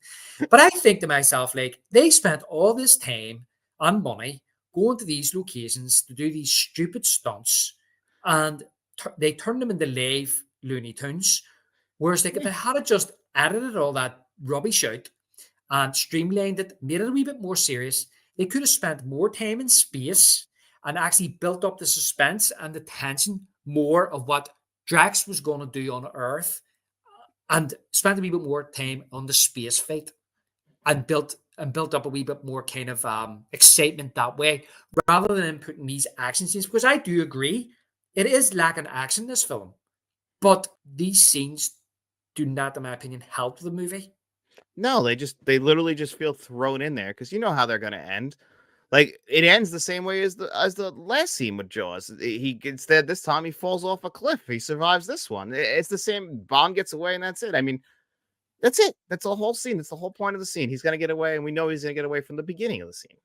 Yeah, and the only thing is, it's reminiscent of From Russia with Love, and they're actually playing the John Barry music cue called the 007, only it's slowed down. I think the last time you heard it was in Thunderball, and it was also in From Russia with Love during that speedboat scene at the end. And I love that tune. Actually, you hear it a few times in From Russia with Love, but I really love that tune. But you're right. You see Bond putting on a helmet, and then for some reason the boat turns into he takes a glider out of the boat, The hand and then glider, it's ridiculous. yeah, and then you see kind of Jaws pulls the steering wheel off, ooh, like Wile E. Coyote, and then his face as he's going over the side of the rivers, like Yeah. Which again, that's I believe time number 3. Jaws should be dead. Jaws should be dead. Exactly. Yeah, It I just it's Wile E. Coyote. He Sorry, thinks he's go ahead. freaking Dr. Richard Kimball here, but except he did it with a speedboat. I didn't kill my wife. I don't care. We said on the way over the river. I didn't kill Dolly. What's he call his girlfriend? Dolly. Yeah. Um, yeah. So Bond hand glides into the jungle. He's led by a beautiful woman to a stone temple or a building of some sort, and all these women appear. I Um, wrote, what did he I gotta read my note on this one because I think like dressed up like I love Q now. I just want to find it. It's so funny. What did he just roll into? Hot Girl Sanctuary is what I wrote because I'm like, what is this?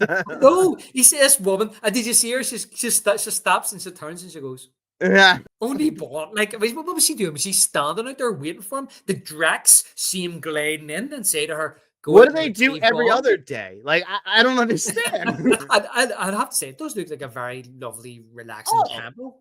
oh, it looks It's beautiful, and I hope the girls come with it. yeah, yeah. But the problem is that when he gets there and all these women come out, which are the astronauts from the start, isn't that right? Yeah, yeah, that's exactly that explains their beauty in the beginning. Now we're starting to explain it, but at first I'm just like, what the hell is this? I'm like, I'm never this lucky. That's because you don't go speedboating and then Yeah. hand gliding off a bloody river or a waterfall, John. Or maybe you do. I don't know. I'm just assuming you don't.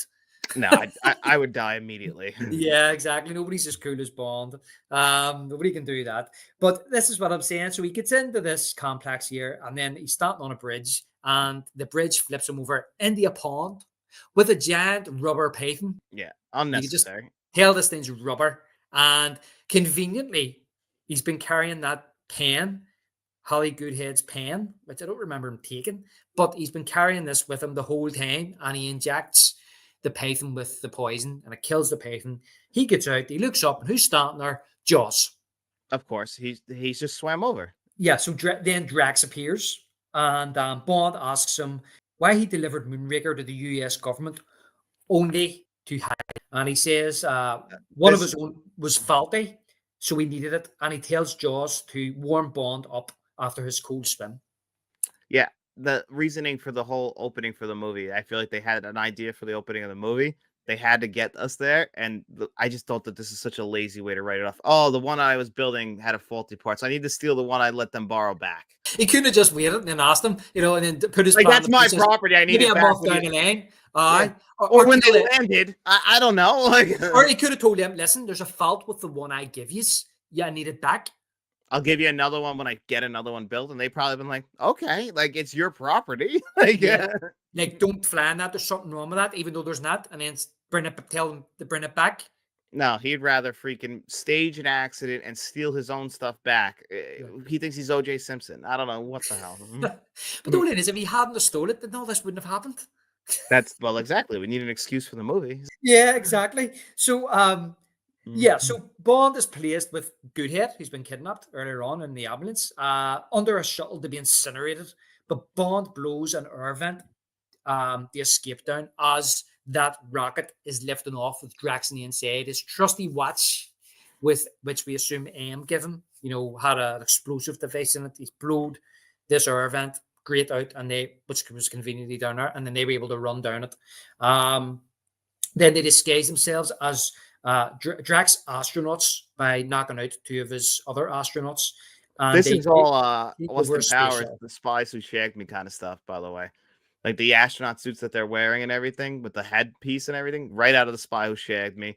It's Yeah. really just him and Heather Graham running around in The Spy Who Shagged Me at this point. It's funny. They lifted so much from Moonraker. Yeah, but you know, I was thinking about this movie last night, today again, and I know that you had mentioned that in The Spy Who Loved Me as well about Austin Powers and basically, you know, how much they took from that in the Austin Powers series.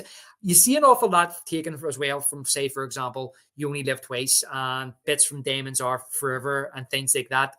But yes, there's an awful lot, I think, in those Austin Powers movies from The Spy Who Loved Me and especially Moonraker. But look, let's be honest, at this stage, Bond has just become a parody of itself. This movie is basically a parody of James Bond. Yeah, this is like the furthest you can go. Like this is the essential, that you hear about TV all the time, jumping the shark. Like you've gone too Yes. far now. Like, you once you go to space, they used to say this about the Fast and Furious movies. You can't come back. Like you have to draw it back because there really is Yeah. no further place you can go. Yeah. And well, and to be honest, you know, we'll get there next year. Yeah. Is that they do really pull it back with For Your Eyes Only. And the thing is that I think that a lot of people find your For Your Eyes Only very kind of I'm not gonna say boring, but very kind of what's the word I'm looking for? Not boring, because I don't find it boring, but it's it's really It's very reserved, I guess is the best way to put it. Like reserved, yeah, conservative compared to conservative. Yeah. this. Yeah, and because it's that people, I and look at that's it. that I look at that as a necessary stopgap because no matter what film came after this was going to feel like a step down as far as like the mission, the plot of the movie is going to be. But you have to do that because you have no choice, really, because for the franchise to continue. Yeah, and you know, I wouldn't even not to contradict you, John. I wouldn't even use the word step down because, like, Well, not step down in I think, quality. I mean, like in the plot, like yeah, how crazy it can get. Yeah, I know what you mean, and it's not to say that because I think a lot of people would say that Moonraker is one of the worst in the whole Bond Yeah, series, but I think sometimes Fears only gets lumped in with that because it is so reserved. But for me personally, I think what I'm trying to say is that I love the Spy, or sorry, For Your Eyes Only, and I love it for that reason. I love it that it is a wee bit more smaller, intimate, grounded, and simple. And that's what I absolutely love about it. But you're right, they wouldn't have got there without this. yeah, you have to have like this is it. This is the furthest you can go, and it makes sense in the Bond canon up to 1979 too. It's like how many Bond films have we had? Where else can we go? This makes logical sense. People are loving this stuff coming off of Star Wars. Like I could Yeah. see the guys in the writing room because it did. Like I think they even always say like these are team projects. Like the Bond films, like everyone's got ideas. We put them in the movie. Yeah. So I could see how how this was the logical next step. I think it's a reaction to what was happening in Hollywood at that time with the blockbuster. I just think it's a pure reaction. And that's what this is. Um, it's a pure reaction to the blockbuster phenomenon and the sci-fi genre. This is the same year as Alien, you know, and we had Close Encounters and we had Star Wars a couple of years before. So I think that that's basically what Moonraker is. We all know they were supposed to make the Spy, or sorry, I keep saying The Spy Who Loved Me. They were supposed to make For Your Eyes Only after The Spy Who Loved Me, and they decided to make this instead and threw $32 million at it. That is true. This wasn't their first option. This was actually like the second Bond film where they teased the wrong Bond movie at the end. Yeah, and not only that, like Bond always kind of had a very lucrative merchandise side to it. But what I'm led to believe is that this movie here had apparently like the marketing campaign and the merchandising campaign apparently blew everything else out of the water but came before in regards to James Bond. Yeah, and like I said, it pays off. It's just the quality of the film is just not there. Well, I have to say this is one of my favorite scenes in the movie now Oh, when they this take gets off. pretty good. Yeah, Well, when they take off in that rocket and the John Barry score starts playing and they're traveling up into space and you hear that music, you know, I've got it down. It's grand, it's wondrous, you know, the vastness of space. Partly it's darkly scary as well, the unknown. yeah. I think that they nailed this aspect of the entire film. And I wrote that same thing like about the score. I was like, when the score kicks in, it actually feels like very grandiose. It feels big. It feels epic. Like they actually Yeah. like they this is where they nailed it. They nailed going to space and how big and vast that is. I'm like, okay, at least like, all right, it took ridiculously long to get here. Just like Jason Takes Manhattan. Like, I might not like it, but like when they get to Manhattan, I'm like, this is a good movie. And it's like kind of the same thing with this. Yeah. Well, I agree with you. Like, I really love the final act of this movie. I love when they get to space. Now, it's been accused for being partly a Star Wars ripoff, and I do criticize it for that. Okay, we'll get to those parts, but as I say, I love them floating through space. I think the effects are amazing. I think it holds up, and when they see Drax's city in space, the space station, I think it looks. I think the aesthetic of it looks absolutely amazing. I think the model work looks amazing as well. But as they're floating towards it, they mentioned there's no image on the radar scan, so there's a radar jam on this space station, and of course, Bond and Holly Goodhead they dock and go inside the space station. And inside, Drax addresses the astronauts, telling them they will create a super race, and their offspring will return to Earth. So basically, we're in vintage Bond supervillain territory now, where he's divulging his plot, this grand scheme. But you know, we've came to accept it by now. But I think, as I say, the actual aesthetic of it is visually brilliant. It is. It looks beautiful, this entire thing. Of course, we're going to get the big villain exposition dump at the very end. We got to have it. He's got to explain to us what his whole motive for this entire thing was. Makes sense. Like I said, it adds up. He wants to kill everybody on Earth, have the best specimens possible on Earth only. And it makes sense. It's just, of course, like, do you really think this is going to pay off? And why? Like, just so you could play God? Yeah, well, look, it's very similar to what Stromberg wanted to do in The Spy Who Loved Me.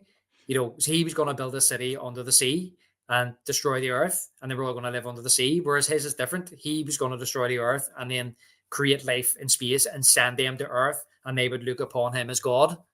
Yep. And that's what he wants. And that's what Drex wants too. Yeah, I mean, he Yeah, would be a god if he, like, this all goes to fruition when they start having kids. He's the god. exactly. And they're all, I mean, it's basically taken out of like the Nazi handbook. We're going to create, you know what I mean, the super race, and use are the most beautiful people and all this. But before we get to that part, actually, John, because in the meantime, Ripley, get away, sniffing my bloody laptop here. Sit down. She's going to knock something off. Sit down. Mhm. Um, Bond and Holly Goodhead look for the radar jamming system, and I love how when they're walking through to get it, there's zero gravity, and they're going like in slow motion Yeah, through they the actually, tube. this is very good effects too. It looks pretty legit. And they did Yeah, just wire work to do it. yeah. Well, I heard that they've done wire work for some of the effects, but sometimes it looks like rather than slowing the camera down, they're just moving slow. Oh, I'm sure that there's some of that in there too. Like, actors got to act. Yeah, exactly. And they take out the two guards and they switch the jamming radar off. And I like how Holly Goodhead has actually taken out the two guards pretty much by herself. All Bond has to do is just punch one of them when she kicks him and punches him across the Bond, and then they just give each other a wee smile as if, We did it. yep, we That's did it. good for us. We're a great team. So in between that, we cut to the Russians. They think the US put the space station up there. Yeah, Sort of I like the weird phone scene. calls between them. It's funny, like he says, I hope I haven't woke you up or I haven't kept you up. And he's like, oh, I'm not sleeping well. And he wanders over to the bed and there's like this young woman. And I think it's supposed to be like Gorbachev or something, is it? Looks like him. Yeah.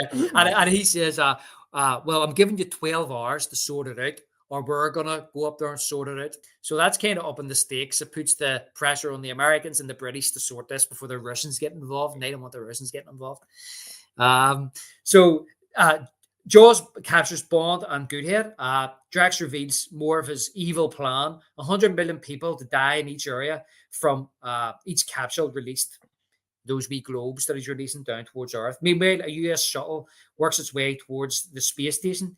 Drax intends to fire Bond and Goodhead out to space. Bond questions Drax's plan to in regards to the master race, implying Jaws does not fit the criteria. Yeah, this is he couldn't help himself. He should have said, "No, I wouldn't do that." But Drex has to be right on his high horse right here, and they shoot each other some looks. I'm like, "Oh, all right, we're gonna turn Jaws here." Oh yeah, I mean, like he's so arrogant that he's putting two and two together and getting four and thinking I don't care. Right? So he's so arrogant, and Jaws, to which Jaws hesitates and following through Drax's orders. The assistant putting Bond out the airlock, and Drax says to him, "Jaws, you obey me. Expel them." Doesn't work out that way though. He's conflicted, and then he starts fighting the guards with everybody else. Yeah, Jaws defies Drax, attacks his henchmen, men, um, and they are apprehended. And just as Drax is about to shoot the U.S. shuttle, Bond hits the emergency stop button. So the shuttle or the space station stops rotating, and they lose gravity. And everybody's like in slow motion. Yep. See Drax, kind of his hair's all over the place. I know his hair is a mess for the rest of the movie after this. No, but I noted earlier, it was like that scene, his hair's all over the place. And then when they hit the gravity back again, his hair's all slicked back down. Well, that was like I think they shot that in two separate spots. They must have, because later when he's like kind of like about to die, his hair's a mess again. Okay, well, there's an awful lot of fighting going on then, but when Yeah. it once they put the gravity back on again, I noticed he walked down, and it's like as if nothing ever happened. But what we actually have here then is we have a space laser fight. So all of Drax's men start leaving. Well, not all of them, half of them start leaving the space station, and they're all dressed in yellow. So they're the bad guys. And then you have the good guys. I think it's the Americans. I don't know if it's the British as well. Is it just the Americans? I think it I'm not is. sure if it was a team up between the Americans and British, or if it was just the Americans. Yeah, I think I'm not sure if the pilots in the shuttle are American or British. I can't remember. But we have basically a space laser fight. And I've just wrote a note down here saying we are so far from the grounded spy thrillers of the 60s by this stage. Oh my god, they're in space shooting, and it looks so beautiful. But it's like, yeah, it's incredible, like what we came from, where we're sneaking around doing espionage, to we're actually shooting guns at each other in space. Yeah. I'm not going to say this saves it, but it still looks amazing. It does look amazing. It's a beautiful. I mean, it's not a long part of the movie at all. Like, they put all their money into this, but at least it pays off because it does look incredible. It does, and it's like Thunderball in space instead of underwater with the divers fighting. It's Yeah, the space marines. looks better than Thunderball. It looks better than Thunderball, and yet, but they're just like when they're under the water. They're the spacemen, the astronauts. They're dying in slow motion. And they're shot. They're like, phew, and they're like. So the U.S. shuttle docks, and the fight with lasers ensues inside the space station, with Jaws helping Bond and Goodhead. But this is where we see Bond actually chasing Drax down like the alleyway. Or Yeah, what would it be called? corridor. A corridor or catwalk corridor. Yeah, that's what it was over. Corridor down to the airlock, and of course Drax looks terrified as Bond slowly approaches him, but he comes across a dead body lying beside him, which there happens to be a laser gun lying there, and Drax picks it up. And I love Drax's line here. How he says, "I'm going to enjoy putting what's he say? I'm going to enjoy putting you out of my misery." Yep. Yeah, he's been tormenting this whole movie. The thorn in his side. Yep, and then Bond slowly lifts the hands and then lets out one of those wee darts and hits Drax right in the heart. And I have to say, I actually really love this death scene. It's a good death scene. It really makes sure to let you know Drex is dead. He's dead, but I've written it's a fitting end being pushed into space. First of all, Bond says to him, "Heartbroken, Mr. Drax," and then he opens the airlock and pushes him out. And he says, "One large step for mankind."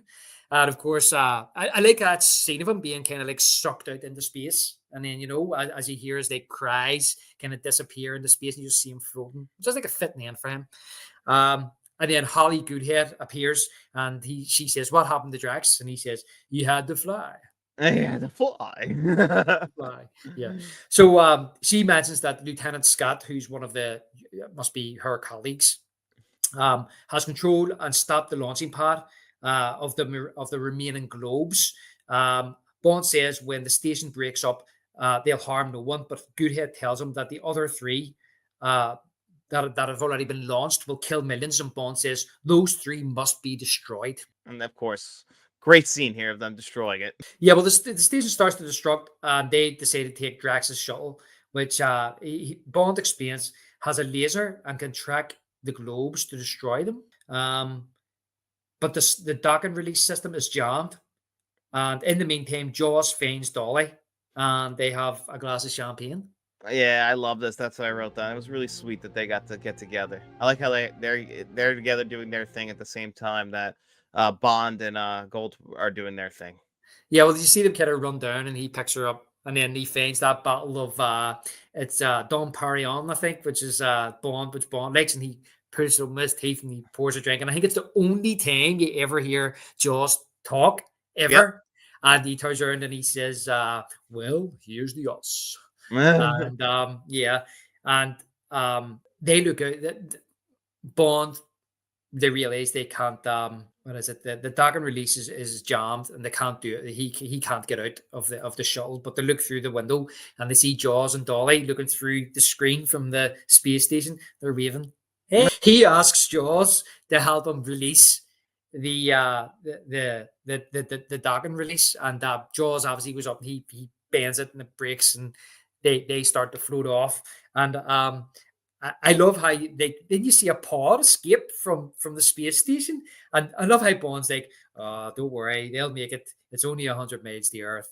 Uh, and they do make it. We do hear it. We hear it, yes, we hear it. But before that, Bond and Goodhead zone in on the globes to destroy them with a laser. But this is very Star Wars esque, John, isn't it?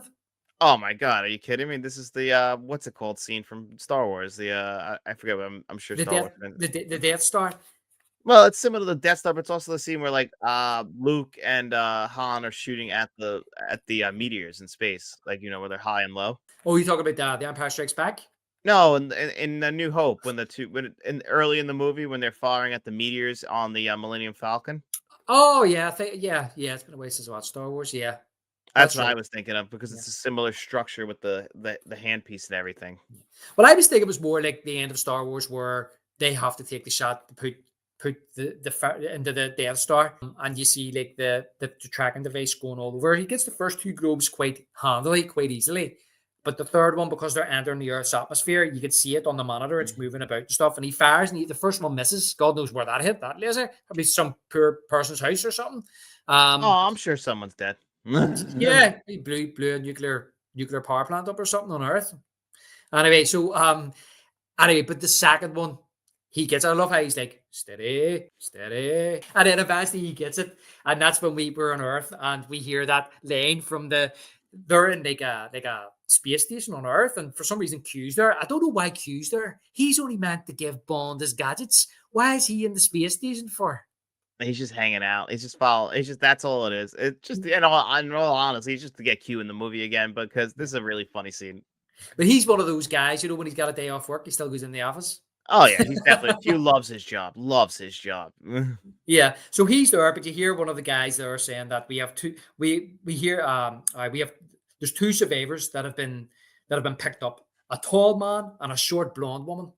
So we know that Jaws and Dolly have survived, and then we hear them say about there's a camera on the shuttle. They've detected Bond, or Goodhead and Bond's with her, and there's a camera on the shuttle that's going to be beamed to the White House in Buckingham Palace, and the head of the Ministry of Defense says, "Oh, good," And of course, when the camera comes on, there is Bond in bed, naked, with Holly Goodhead, with two sheets around him, and you hear the guy from the Ministry of Defense saying, "It was either him or M saying, what the hell is Bond doing?" And Q says, "I think he's attempting re-entry, sir." Classic. And of course, he looks at the camera, smirks and smiles, and then turns it off. But he switches the camera off, and look, I have to say, I talk about this movie growing on me. I really do feel like at the this end scene, it puts a smile on my face, and I it's mean, like, it does. I thought that because I watched it again before we did the pod, just like to run through it. And I'm like, I like how they end. They ended like a lot of Bond movies, though. It's a similar thing.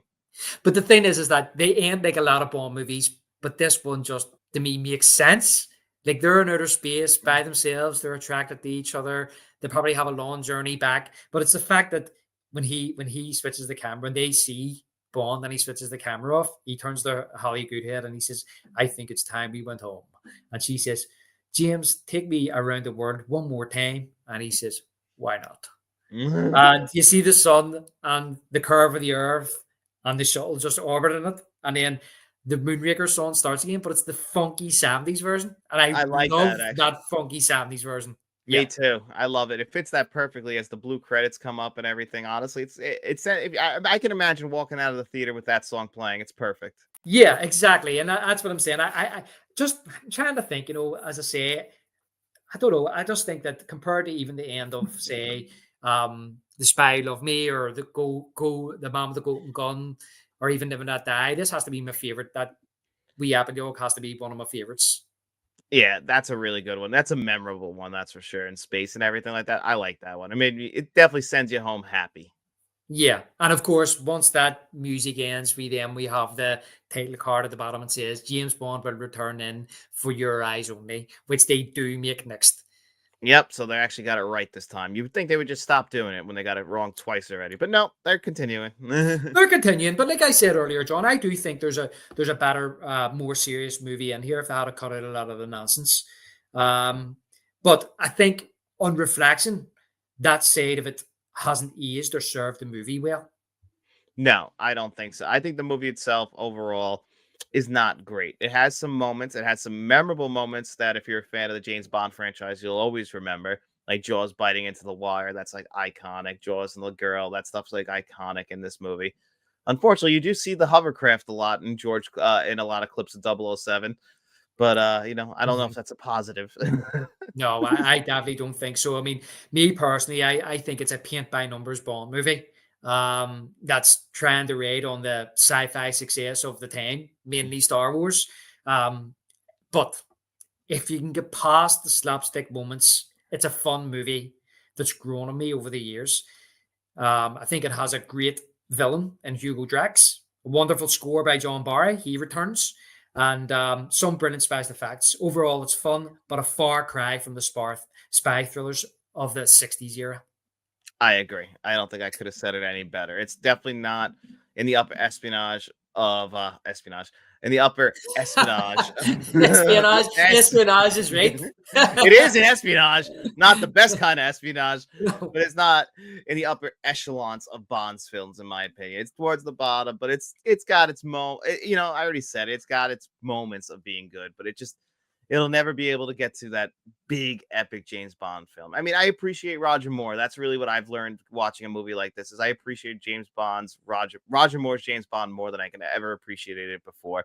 I don't think he's anywhere near Sean Connery, but he's got that charm, he's got the look, and he's not too old yet. So it kind of falls right in the middle of this is like the James Bond that you kind of remember that you've seen spoofed and satired so many times. But you get to Yeah. see it live and in person in this movie. And maybe I think now if you watch this like with a little bit more like what you're going into, I think you can enjoy this movie a little bit more than if you were going into expecting like Skyfall or anything like that.